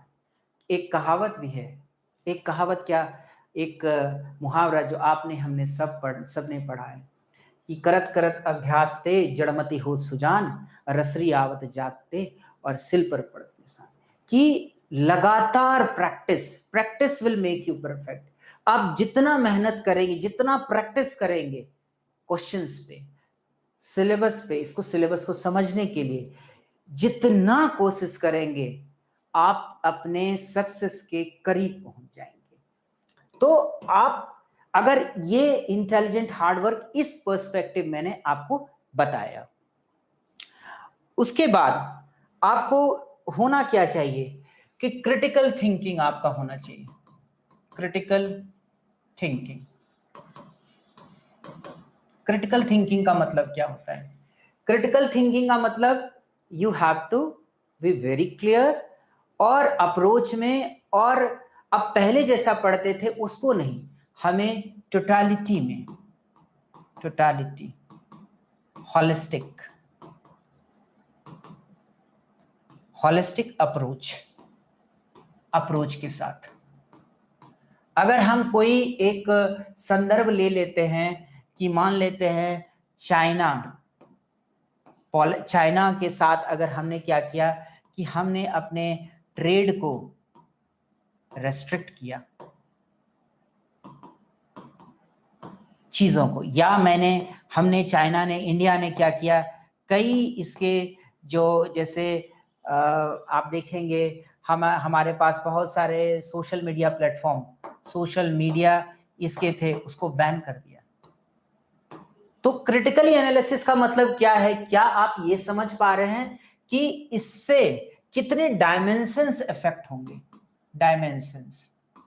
Dimensions का मतलब हो गया इकोनॉमिक, उसके बाद पॉलिटिकल, मतलब जियो पॉलिटिकल की बात कर रहा हूं, पॉलिटिकल जो कि जियो पॉलिटिकल है, जियो पॉलिटिकल हो गया, प्लस साथ में क्योंकि चाइना इंडिया कई फोरम पे एक दूसरे के कॉम्पिटिटर के रूप में, वहां पर रिलेशनशिप क्या होगा, रिलेशनशिप क्या होगा, इंटरनल पॉलिटिक्स पे क्या असर पड़ेगा, पॉलिटिक्स, और इंडिया का डिफेंस उससे किस तरह होगा प्रभावित। तो क्या आप क्रिटिकली इन चीजों को एनालाइज कर पा रहे हैं कि नहीं कर पा रहे हैं एक प्रश्न से? तो अगर ये कर पा रहे हैं आप, ये आपको कहां तक ले जाएगा? जब आप इस तरह से सोचेंगे तो क्या आप तो फिर यूपीएससी प्रिपरेशन के लिए बिल्कुल फिट कैंडिडेट हो गए। और अगर आप इस तरह करेंगे, अप्रोच के साथ आप अपनी प्रिपरेशन को करेंगे, तो आपका राह आसान होगा और साथ में आप पाएंगे कि मैं अपने लक्ष्य के बहुत ही करीब जा रहा हूं। आपको एक बात एक और बता दूं मैं कि जो टारगेट है आपका, टारगेट, क्योंकि एक एग्जामिनेशन, जो ये एग्जामिनेशन है यूपीएससी का examination, it's a long battle, बहुत लंबा संघर्ष है, ये बैटल है जिसमें कि आपको चीजें क्या होता है, आप अपने स्वॉट को देखिए। स्वॉट मतलब हो गया आपका स्ट्रेंथ, वीकनेस, अपॉर्चुनिटी और थ्रेट, अपॉर्चुनिटी एंड थ्रेट, ये देखिए, opportunity and threat, this is a long battle. और कॉन्टिन्यूसली आपको जूझना पड़ता है, किस चीज से? सक्सेस नहीं मिलने से, फेलियर। बहुत नसीब वाले होते हैं और बहुत स्ट्रैटेजिस्ट होते हैं जिनको कि फर्स्ट अटेम्प्ट में वो क्वालिफाई कर लेते हैं, फर्स्ट अटेम्प्ट सक्सेसफुल हो जाते हैं, दे आर वेरी सक्सेसफुल जो हैं। ये तो अपने आप में आप समझ जाइए कि ईश्वरीय शक्ति भी है और अथक मेहनत किया है। या अगर कोई ये कहता है कि मैंने उतनी मेहनत नहीं की और सक्सेस मुझे मिल गया, तो शायद प्रारब्ध का रहा होगा। लेकिन अभी के दौर में अगर जो हम आम लोग हैं, हम आम कैंडिडेट्स की बात कर रहे हैं, उस आम कैंडिडेट्स को कई चीजों से, कई विफलताओं से जूझना पड़ता है। Continuous problem, family, economical problem, coaching के इतने fees of coaching, fees, maintenance, ये सारे चीज़ों से जूझना पड़ता है। और ये लॉन्ग बैटल को जीतने के लिए सबसे बड़ा बात क्या, आपका धैर्य, धैर्य, आपका संघर्ष, संघर्ष, कितना आप संघर्ष कर पा रहे हैं, कितना आपके पास धैर्य है, साथ में आपका लगातार अनवरत, बिना रुके, बिना थके, बिना रुके थके थके आपका मेहनत, मेहनत, अल्टीमेटली ये मेहनत ही है जो आपको, क्योंकि आपके लिए ज़्यादातर लोग नहीं सोच समझेंगे। मैं ये मानता हूँ कि फैमिली में भी जो आपकी क्लोज फैमिली है, माँ, पिताजी, भाई, बहन, तो ये आपके अच्छे वेल विशर्स में हैं। लेकिन जिस तरह का सामाजिक ताना बाना बन चुका है, इस ताने बाने में और आपके फैमिली में जो रिलेटिव्स, दूर के डिस्टेंट रिलेटिव्स हैं, वो बस यही इंतज़ार करते हैं कि किस समय में इस कैंडिडेट का या इस लड़के का कब इसका अटेम्प्ट ख़त्म हो जाए। और अगर वो नहीं हो पाता है, अगर सक्सेसफुल ना हो तो बहुत बेहतरीन, और अगर सक्सेसफुल हो भी जाता है, आईएएस आईपीएस ना बने तो बहुत बेहतरीन। तो इस धारणा को आपको इसी तरीके से धैर्य, संघर्ष, बिना रुके थके आपका मेहनत वहां तक सफल कराने के लिए आपको ले जाएगा। अब आपके इन चीजों के बाद आपको प्रिपरेशन कर कितने समय तक आपको प्रिपरेशन करना चाहिए, आप कितना समय लग सकता है। मैंने आपको शुरुआत में ही बताया, इस वीडियो के शुरुआत में, कि जो इनिशिएटर हैं, जो जिनकी पृष्ठभूमि ऐसी नहीं रही है, उनको तकरीबन 12-18 महीने के संघर्ष तो लगेंगे ही लगेंगे। और उस संघर्ष के दौरान अगर जो मैंने बताया है इस तरीके से अगर आप चलेंगे, तो निश्चित तौर पर अगर आप प्रथम प्रयास में नहीं कर पाते हैं एग्जामिनेशन को क्लियर, सेकेंड अटेम्प्ट में क्लियर जरूर करेंगे। साथ ही साथ यूपीएससी के अलावा प्रादेशिक सेवाएं हैं, वहां पर भी आप सक्सेसफुल होंगे। और इसको एक गांठ मान कर चलिए, सिर्फ यूपीएससी, ऐसा नहीं कि सिर्फ यूपीएससी आपको एग्जामिनेशन देना है, आप यू हैव, अगर आप तैयारी करेंगे तो क्या होता है, लोग कई करते हैं सिर्फ यूपीएससी, यूपीएससी के साथ साथ आप प्रादेशिक सेवाएं भी दीजिए। क्यों? क्योंकि एग्जामिनेशन का पैटर्न, जितना आप ज्यादा से ज्यादा एग्जाम देंगे, क्या होगा, आपका स्किल बहुत ज्यादा डेवलप करेगा, आपके आंसर राइटिंग में वो रिफ्लेक्ट करेगा। ये चीज है। आप देखिए, जो आंसर राइटिंग जो मेंस होता है, मेंस मेंस में जब क्वेश्चन देने जाते हैं, एक जो सक्सेसफुल कैंडिडेट होते हैं, सक्सेसफुल, जो सफल हैं, सक्सेसफुल कैंडिडेट, इन सक्सेसफुल कैंडिडेट को अगर आप गौर से देखेंगे, उनके अगर आप पढ़ते होंगे लगातार, अगर उनकी जो बायोग्राफी जब वो देंगे, जब सक्सेसफुल हो जाते हैं कैंडिडेट्स, वो देते हैं टॉपर्स सक्सेस स्टोरी में, आप पाएंगे कि ज्यादातर इनका क्या फोकस होता है कि जैसे आप इन चीजों को अपने व्यवहार में जरूर से जरूर लेके आइए। क्या? कि सोचिए, सोच किसी भी पॉइंट पे मान लेते हैं कि एक कोई भी, अगर मान लेते हैं आपदा आया, उसमें सोच जैसे भुज में आया था, या मान लेते हैं कि कहीं पर भी अभी टर्की में आया भूकंप, तो भूकंप जब आ रहा है टर्की में, तो आपने सोचा कि भूकंप तो आया और आपने डिस्कशन भी कर लिया, लेकिन जब तक इसको आप answer writing practice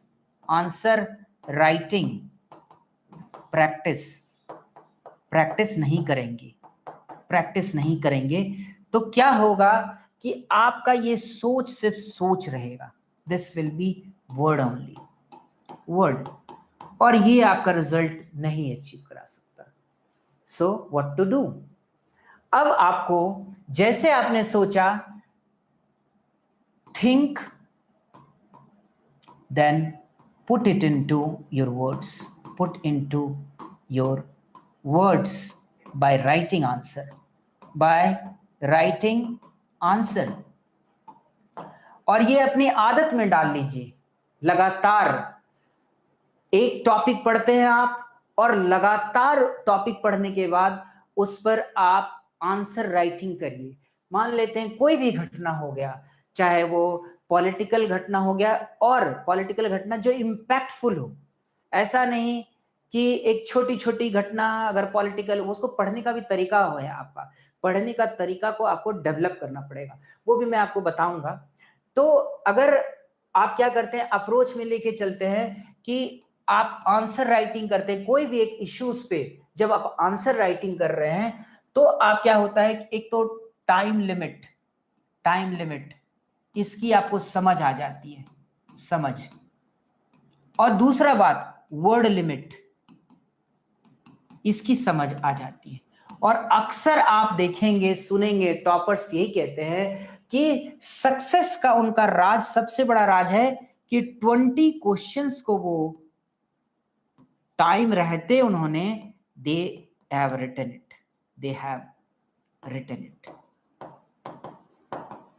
it plus 5-7 minute 5-7 minutes वो बचा भी लेते हैं ताकि अपने आंसर को और इफेक्टिव बनाने के लिए, खूबसूरत बनाने के लिए अंडरलाइन भी कर सके और रुककर वो चीजों को रिफ्लेक्ट अपॉन कर सके।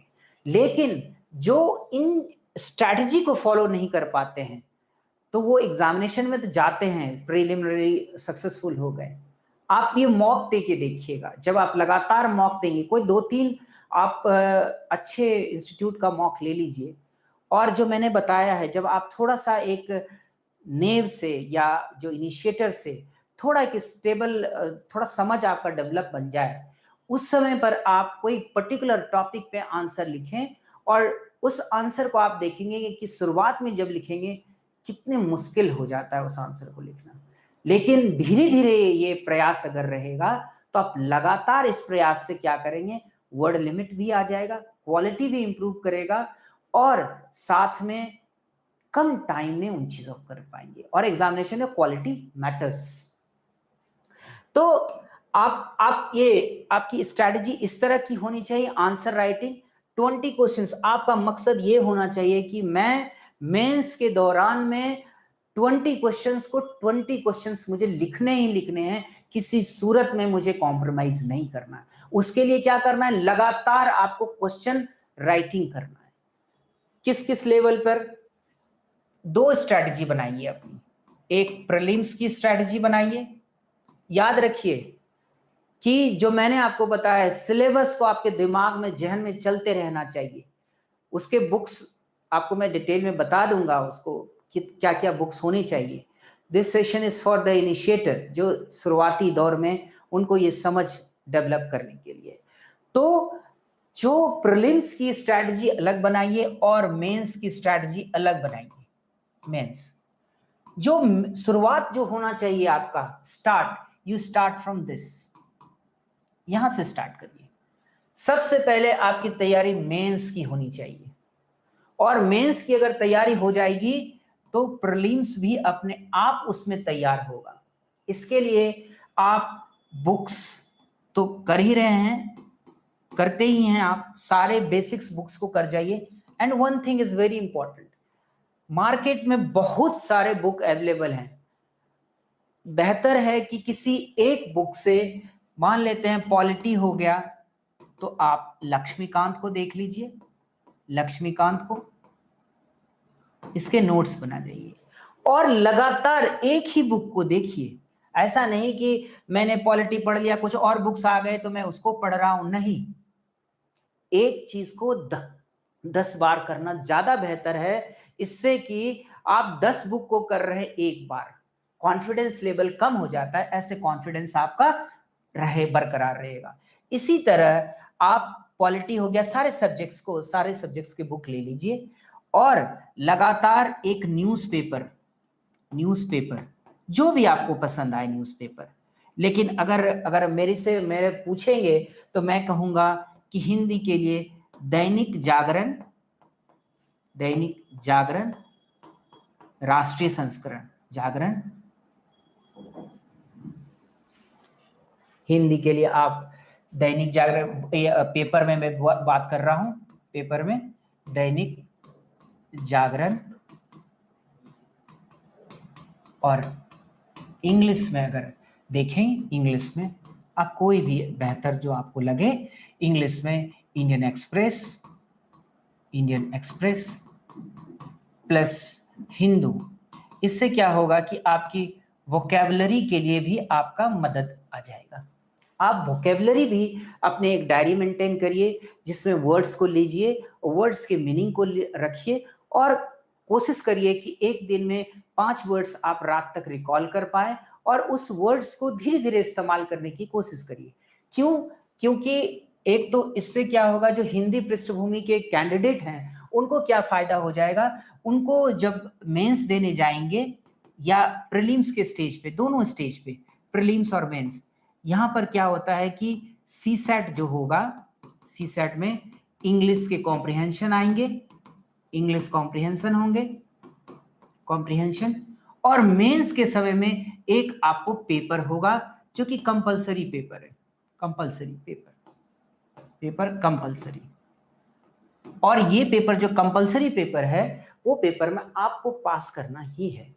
तो अगर आप ये स्ट्रैटेजी करते हैं लगातार, एक तो आप क्या कर रहे हैं, अपने आप को एसे के लिए भी तैयार कर रहे हैं। आजकल एसे जो है, पहले के तरीके के एसे नहीं आते हैं। पहले जो क्वेश्चन एसे होते थे, वो आप ऐसा कुछ तैयारी करेंगे तो आपको मिल जाएंगे। लेकिन अब ज्यादातर एनालिटिकल क्वेश्चंस, एनालिटिकल एसेस आ रहे हैं, साथ में फिलोसॉफिकल आ रहे हैं। फिलोसॉफिकल का मतलब है कि कुछ ऐसा चीज दे देगा फिलोसफी से, तो उसमें आपको चीजों को बनाना है वहां पर।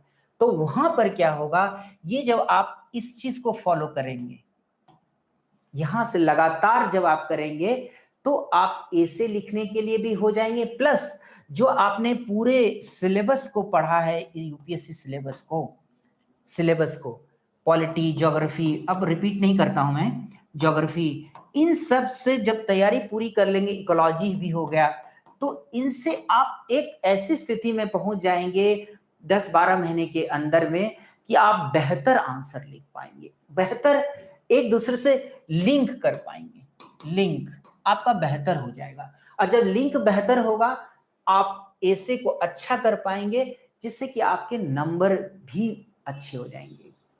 तो ये आप अगर इस तरह को फॉलो करते हैं, पेपर को देखते हैं, साथ में सिलेबस है, और इन सब चीजों के साथ आप बेहतर आंसर कर सकते हैं। इवन आंसर ये साथ में इंटरव्यू के स्टेज तक, इंटरव्यू के स्टेज में ओवरऑल पर्सनालिटी आपकी रिफ्लेक्ट होने लगेगी। जो आपकी पर्सनालिटी थी, जो शुरुआत में आपने स्टार्ट किया जब आप इनिशिएटर थे, और जब आप एक फाइनल स्टेज इंटरव्यू तक पहुंचते हैं, तभी तक आप एक पूरा कंप्लीट 360 डिग्री आप चेंज हो गए होंगे। क्योंकि अब जो नजरिया आपका है, वो नजरिया जो है, वो जो उनको रिक्वायर्ड नजरिया होता है, वो चीजों को देखने का, चीजों को अंदर तक समझने का, उसका विश्लेषण करने का दायरा बढ़ जाएगा आपका। साथ में आप क्या करेंगे कि आप दिशा और दशा दोनों आप समझ सकते हैं। आप सिर्फ आंख बंद करेंगे, और चीजों को जब आप सोचेंगे, तो कई डायमेंशंस के साथ आप उस आंसर को कर पाएंगे। आपकी स्ट्रेटजी जो होनी चाहिए, स्ट्रेटजी में एक चीज और पॉइंट आपको जोड़ दूं मैं, स्ट्रेटजी में आपको, क्योंकि ये बहुत लंबा एग्जामिनेशन का प्रोसेस होता है, अभी बात चल रही है कि इसको 6 मंथ्स में ही किया जाए, तो स्ट्रेटजी के साथ अगर आप देखेंगे, तो आप हम सब लोग अगर मान लेते हैं कि कोई आपका गोल अगर नहीं है, तो आप देखेंगे कि उबाऊ हो जाता है चीजों को करना। आपका एग्जामिनेशन होता है, अगर डेट दे दिया कि सर्टेन डेट को, इस डेट को आपका एग्जामिनेशन है, तो आप क्या करते हैं, आप उठते हैं, तैयारी करते हैं, खोजते हैं सारे चीज को, कहाँ क्या है, और उस तैयारी करके एग्जामिनेशन को उस मोड में चले जाते हैं। तो ये एग्जामिनेशन एक लंबा दौर का एग्जामिनेशन, कंप्लीट 1 ईयर लग जाता है। तो इस एग्जामिनेशन के लिए क्या स्ट्रेटजी होनी चाहिए, कैसे आपको अपने को टेम्पो को बना के रख सकते हैं, तो इसके लिए आप करिए कि एक शॉर्ट टर्म स्ट्रेटजी और एक मीडियम टर्म स्ट्रेटजी और एक लॉन्ग टर्म स्ट्रेटजी। ये कोई भी long term strategy, short term क्या होता है कि कोई पर्टिकुलर टॉपिक, मान लेते हैं हिस्ट्री का, मॉडर्न इंडिया ले लेते हैं, मॉडर्न इंडिया, इसका एक टॉपिक लीजिए और आप शुरुआत कर दीजिए 1857 वॉर, मान लेते हैं, टेक एन एग्जांपल 1857 वॉर। इससे क्या करिए, 1857 वॉर आपने पढ़ लिया, इसको टारगेट फिट करिए कि मुझे 2 डेज में, 2 दिन में ये इन चीजों को करना है। शॉर्ट टर्म स्ट्रेटजी, 1857 वॉर को मैं कंप्लीट करूंगा, साथ में इसके एमसीक्यूज बनाऊंगा, जो क्वेश्चंस आए हैं उस क्वेश्चंस को मैं करूंगा, उसके साथ में ये 1857 का मेंस का क्वेश्चन देखूंगा, मेंस क्वेश्चन, और इस क्वेश्चन को मैं, इसके जो रिलेटेड क्वेश्चंस हैं उसको मैं एनालाइज करूंगा और इसके राइटिंग प्रैक्टिस करूंगा, राइटिंग इसको लिखूंगा।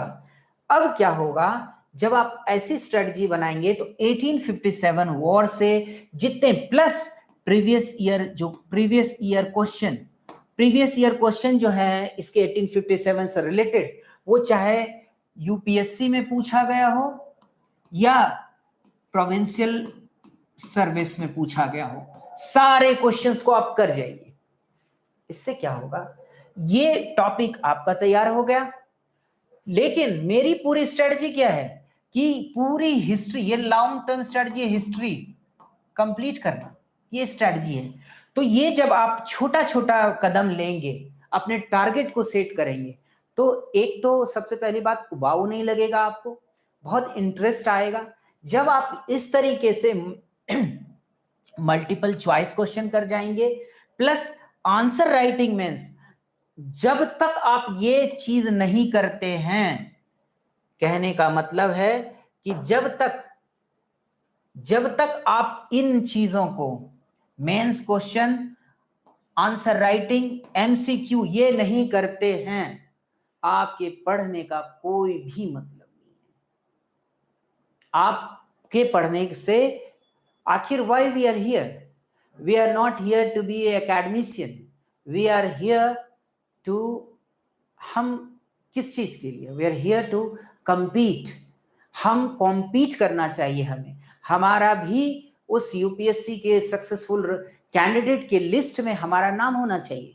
अगर नाम नहीं है तो फाइनली एक बात याद रखिएगा, जो इस फ्रेम से, अभी तो मैं इस फ्रेम को दिखा रहा हूं, इस फ्रेम से जो भी बाहर गया, मान लेते हैं इस फ्रेम से आप यहां आ गए, आउट ऑफ फ्रेम, आउट हो गए, मतलब कहने का मतलब अटेम्प्ट आपका खत्म, अटेम्प्ट, और अटेम्प्ट के साथ साथ टाइम, अटेम्प्ट और टाइम आपका खत्म, आप हाशिए पर चले गए, हाशिए पे चले गए, टाइम आपका, you lost your time, lost. तो क्या होगा कि अभी तो आपको लोग पूछ रहे हैं, कल सोसाइटी तो दूर की बात है, सोसाइटी दूर की बात है, ये आपके फैमिली वाले आपको पसंद नहीं करेंगे, फैमिली, ये आपको एक तरह से वहां आप अपने को अकेला महसूस करेंगे। तो बेहतर ये है कि अगर आप लगे हैं इस एग्जामिनेशन को क्लियर करना है, अपने अंदर में वो जज्बा लाइए, वो आपको रखना चाहिए कि मुझे एग्जामिनेशन कोई हल्के में इसको लेना नहीं है, इसके लिए कोई शॉर्टकट फॉर्मूला नहीं है, दिन रात आपको मेहनत करना पड़ता है इसमें, दिन रात। There is no social life, कोई सोशल गैदरिंग नहीं, ना ही आप कोई सोशल मीडिया प्लेटफॉर्म में रहिए, रील्स को देखते जा रहे हैं, देखते जा रही है और वेस्टिंग योर टाइम। लोग कहते हैं कि फैमिली वाले अगर ये कहें कि अरे तुमने हमें धोखा दिया, तो वो धोखा कोई फैमिली को नहीं देता, ना ही कोई सोसाइटी को देता है। धोखा व्यक्ति खुद को देता है। क्यों? क्योंकि जब आप इन स्ट्रैटेजी को फॉलो ही नहीं करेंगे, तो ये देखने का मतलब ही नहीं है आपके इस वीडियो को देखने का। दूसरी बात, जब फॉलो नहीं करेंगे, सिर्फ देखेंगे और जब एक्शन में नहीं लेके आएंगे, तब आप कहाँ से एग्जामिनेशन में, सिर्फ एग्जामिनेशन हॉल में बैठ जाएंगे आप जाके प्रिलिमिनरी एग्जामिनेशन में, तो अचीव कैसे कर पाएंगे अपने रिजल्ट को? और अचीव नहीं कर पाएंगे तो पूरा साल जाया चला जाएगा। तो आपको शुरुआत के स्टेज से, ये कोई ऐसा मत समझिए कि ये जो यूपीएससी के एग्जामिनेशन कोई नॉन सीरियस कैंडिडेट के लिए है। भीड़ इतनी है क्योंकि नॉन सीरियस कैंडिडेट हैं, तो भीड़ होने से डरिए मत।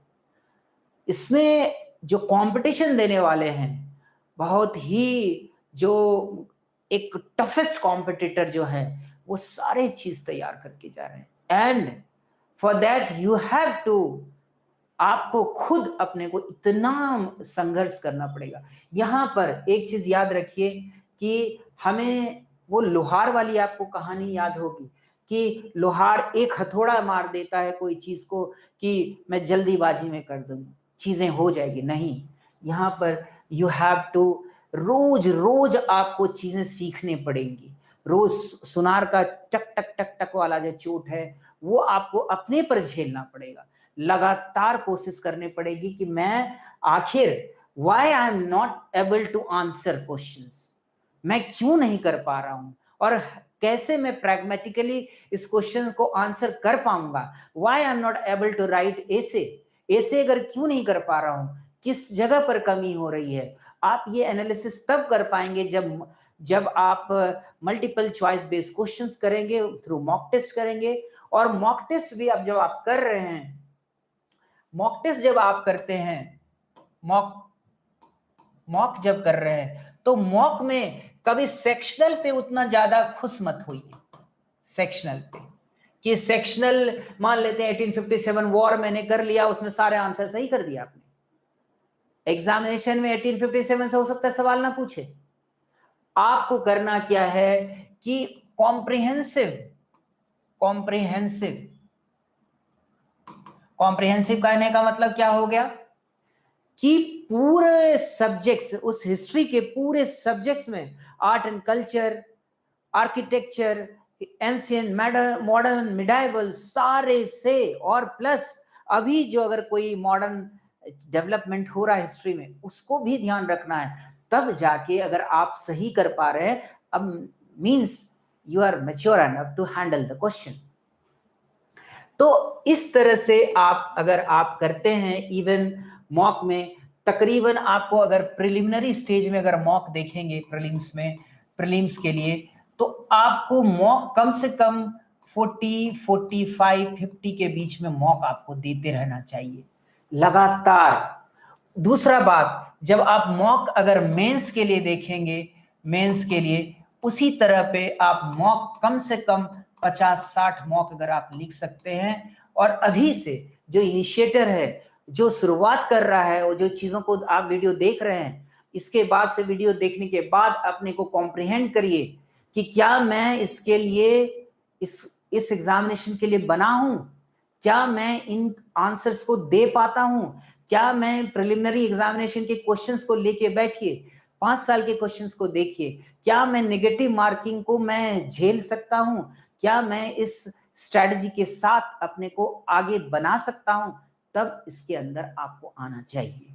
अदरवाइज ऑप्शंस बहुत सारे हैं, उस ऑप्शंस को भी आपको ध्यान रखना चाहिए।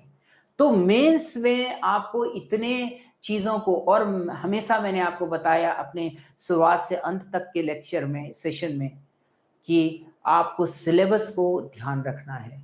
प्रिलिमिनरी एग्जामिनेशन, मेंस, पहले आपको मेंस एग्जामिनेशन को तैयार करना है। सारे सब्जेक्ट्स, एथिक्स भी इसमें आते हैं, एसेज आते हैं। आपको उसके लिए मैंने स्ट्रेटजी ये भी बताई कि किस तरह के पेपर आपको पढ़ने चाहिए।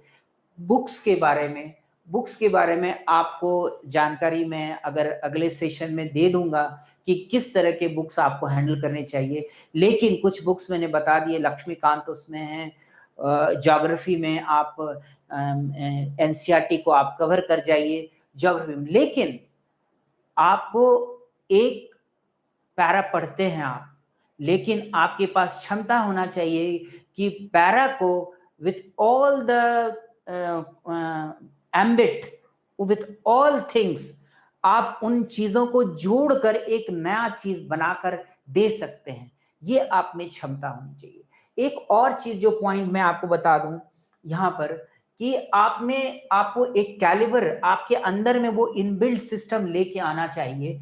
क्या होना चाहिए इनबिल्ट में, आपको करना चाहिए कि आप तो सबसे पहले अपने अंदर ये क्षमता विकसित करिए कि क्या आप एक पर्टिकुलर सेंटेंस, अगर मान लेते हैं कोई 10 लाइन्स है, 10 लाइन्स, इस 10 लाइन्स को क्या आप 3-4 लाइन्स में, 3 या 4 लाइन्स के अंदर इसको समेट सकते हैं?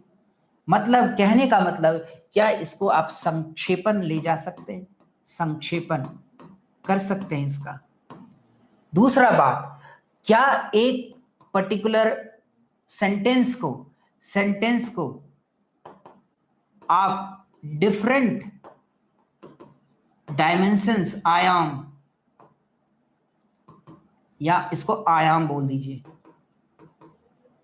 से जोड़कर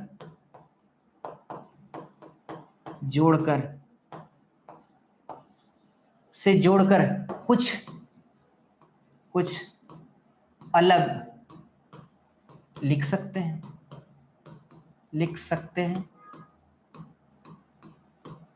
देखिए, अगर ऐसा कर सकते हैं, और आपको करना भी पड़ेगा, क्यों?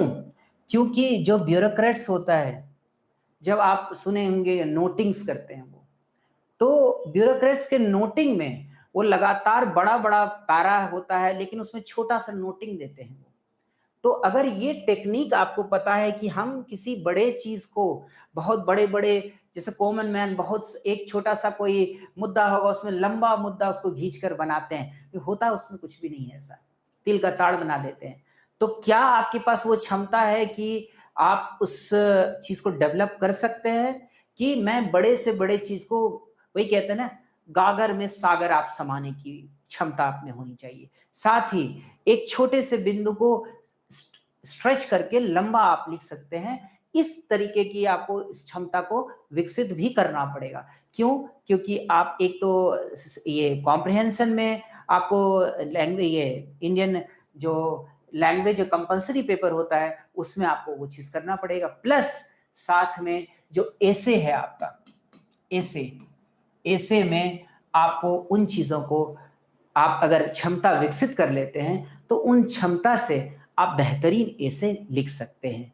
आपके पास ऐसे फिलोसॉफिकल भी आएगा, लेकिन ये क्षमता अगर है किसी चीज को गागर की सागर जो है उसमें समेटने की क्षमता, प्लस किसी चीज को स्ट्रेच करने की क्षमता, तो क्या करेंगे कि अगर चीजें नहीं भी होंगी, आपने इतनी पढ़ाई कर ली होगी 12-13 महीने के अंदर में, जब ये फ्रॉम फाउंडेशन टू द, जब एग्जामिनेशन के लिए मॉक टेस्ट और टेस्ट सीरीज के द्वारा, कि आप चीजों को बेहतरीन ढंग से प्रस्तुत कर पाएंगे और बेहतरीन आंसर कर पाएंगे। तो विद ऑल दिस, ये सारे स्ट्रेटजी को फॉलो करिए आप। और साथ में मैं आपको एक चीज और बता दूं चलते चलते, कि दिस इज योर लाइफ। और लाइफ में एक आप ये समझिए, life is like a butterfly. आपके जीवन में एक बटरफ्लाई की तरह है, और ये आपका हाथ जो है इस पे बैठा हुआ है, ये life, this is your life. और आप इसको या तो बंद करिए, जोर से बंद कर दीजिए, या इसको लूजली छोड़िए, ताकि आप अपने जीवन को बेहतरीन तरीके से जी सके। अगर आप दबाएंगे अपने लाइफ को, तो स्विच करके वो बटरफ्लाई वो मर जाएगा। और अगर आप छोड़ते हैं लूजली, मतलब कहने का मतलब ये है कि चीजों को, अपने डायमेंशंस को विस्तार देते हैं। अपने आंख को खोल के रखिए, नजरिए को अपने बदलिए। और साथ में ऐसा नहीं है कि सिर्फ एक क्यूबिकल्स में या आप एक रूम में बैठे हुए चीज़ों को सिर्फ देख सकते हैं। बाहर में भी जब निकलते हैं, तो बाहर में निकलने में प्राकृतिक चीज़ों को, नेचुरल चीज़ों को देखिए, सोशल इंटरैक्शन को ऑब्ज़र्व करिए और सोशल इंटरैक्शन को ऑब्ज़र्व करने के साथ भी कई चीज़ सीख सकते हैं। जैसे मैं आपको एक एग्ज़ाम्पल दूँ, अपना अपना ही एग्ज़ाम्पल, शायद आप लोगों के ज़हन में भी ये चलता होगा। जब मैं कभी भी अपने क्षेत्र से दिल्ली आता था और वो ट्रेन में बैठ के आता था। तो मैं चूँकि मैं झारखंड से हूँ, तो झारखंड से मैं जब आता रहता था, तो मैं देखता था कि जो ये फार्म लैंड है, आप देखे होंगे जो ट्रेन के जो रेलवेज़ पटरी के बाजू में बहुत सारा खाली जगह होता है, फार्म लैंड। तो वो मैं सोच पहले देखता था कि बड़ा-बड़ा सा एक अहाता बना हुआ है, जो बाउंड्री बड़ी-बड़ी होती थी, बहुत लंबा-लंबा बाउंड्री, चौड़ा। और अब मैं जब जाता हूँ तो महसूस करता हूँ कि बाउंड्री छोटी हो गई। इससे भी चीज़ सीखने को है। क्या सीखने को है? एक तो पॉपुलेशन इतना ज़्यादा बढ़ गया। पॉपुलेशन के साथ-साथ न्यूक्लियर फैमिली का डेवलपमेंट हो गया। सब बाहर रह रहे हैं, न्यूक्लियर फैमिली। तो समाज में क्या हुआ कि पारिवारिक स्तर पर बँटवारा हो गया। बँटवारा के साथ-साथ आपने क्या किया, अपनी ज़मीन को भी बाँट लिया। वो जब बँट गई, तो वो वहाँ रिफ्लेक्ट हो रहा है कि ये जो बाउंड्री था, वो उस इतना बड़ा बाउंड्री था वहाँ पर, अब वो बाउंड्री इतनी छोटी हो गई। ये बाउंड्री छोटी होने के साथ-साथ क्या नुकसान हुआ इससे? अब ये बाउंड्री जब छोटी हो गई, एक तो जॉइंट फैमिली जो सिस्टम था वो टूट गया, वो ब्रेकअप हुआ। न्यूक्लियर फैमिली का विकास हो गया। न्यूक्लियर फैमिली में कोई कहीं रहता है, कोई दिल्ली, कोई कलकत्ता, कोई कहीं भी रहता है। और अब क्या है, जो व्यक्ति यहाँ रह रहा है, जो गाँव में रह गया, वो किसी वजह से रह गया, मान लेते हैं उसको जुड़ाव रहा, वो रह गया। तो वो पर्टिकुलर अब इसी ज़मीन पर वो सिर्फ़ काम कर पा रहा है। और ये जो ज़मीन इसकी गई, ये स ज़मीन जो लैंड एरिया में चला गया, इस पर कोई खेती नहीं रही। धीरे-धीरे ये सिकुड़ता चला गया। तो आप क्या इससे ये चीज़ ले पा रहे हैं? इससे ये ले रहे हैं कि एक तरह जोत जो एरिया कम हो गया, जॉइंट फैमिली खत्म हो गई, सामाजिक ताना-बाना में जो पहले का ताना-बाना था, वो खराब हुआ। तो आप ऐसा नहीं कि सिर्फ रूम में ही या किताबों के साथ जुड़कर ही पढ़ाई करते हैं। आप बाहर भी निकलते हैं, लेकिन सोशल इंटरैक्शन इस तरह का है, आपका सोच इस तरह का डेवलप हो जाना चाहिए। दिमाग में आपको कई तरीके से सोचना है, क्योंकि after all you are preparing for one of the toughest examination. जो अगर आप अचीव कर लेते हैं, वो सपने सिर्फ़ आपके नहीं होंगे, वो सपने आपके फैमिली के होंगे, कई चीज़ों से कई ऐसे कैंडिडेट भी आते हैं, जो बदलाव लाना चाहते हैं और उनके लिए उनको नज़रिया सिर्फ़ इससे आप अपने नज़रिया को बंद मत करिए। कान को, आँख को, सारे ब्रेन को मतलब मैं बार-बार कह रहा हूँ, रीड बिटवीन द लाइन और इस तरीके से अगर आप ये पूरी स्ट्रैटेजी को फ़ॉलो करते हुए चलेंगे, तो मुझे लगता है कि आप एक बेहतरीन आंसर कर पाएँगे और एक जो इनिशिएटर से आप लास्ट स्टेज जो आपका मैंने आपको बताया कि इनिशिएटर से last stage UPSC starting from this to आपका जो एस्पिरेशन है, जो आपकी चाहत है कि इनिशिएटर जो शुरुआत है, यहाँ से लेके जो यूपीएससी सक्सेसफुल कैंडिडेट जो होता है, सक्सेसफुल कैंडिडेट इसके लिस्ट में आपका भी नाम हो जाएगा। इसी पूरी जानकारी के साथ आप बेहतरीन तैयारी करिए इस उम्मीद के साथ।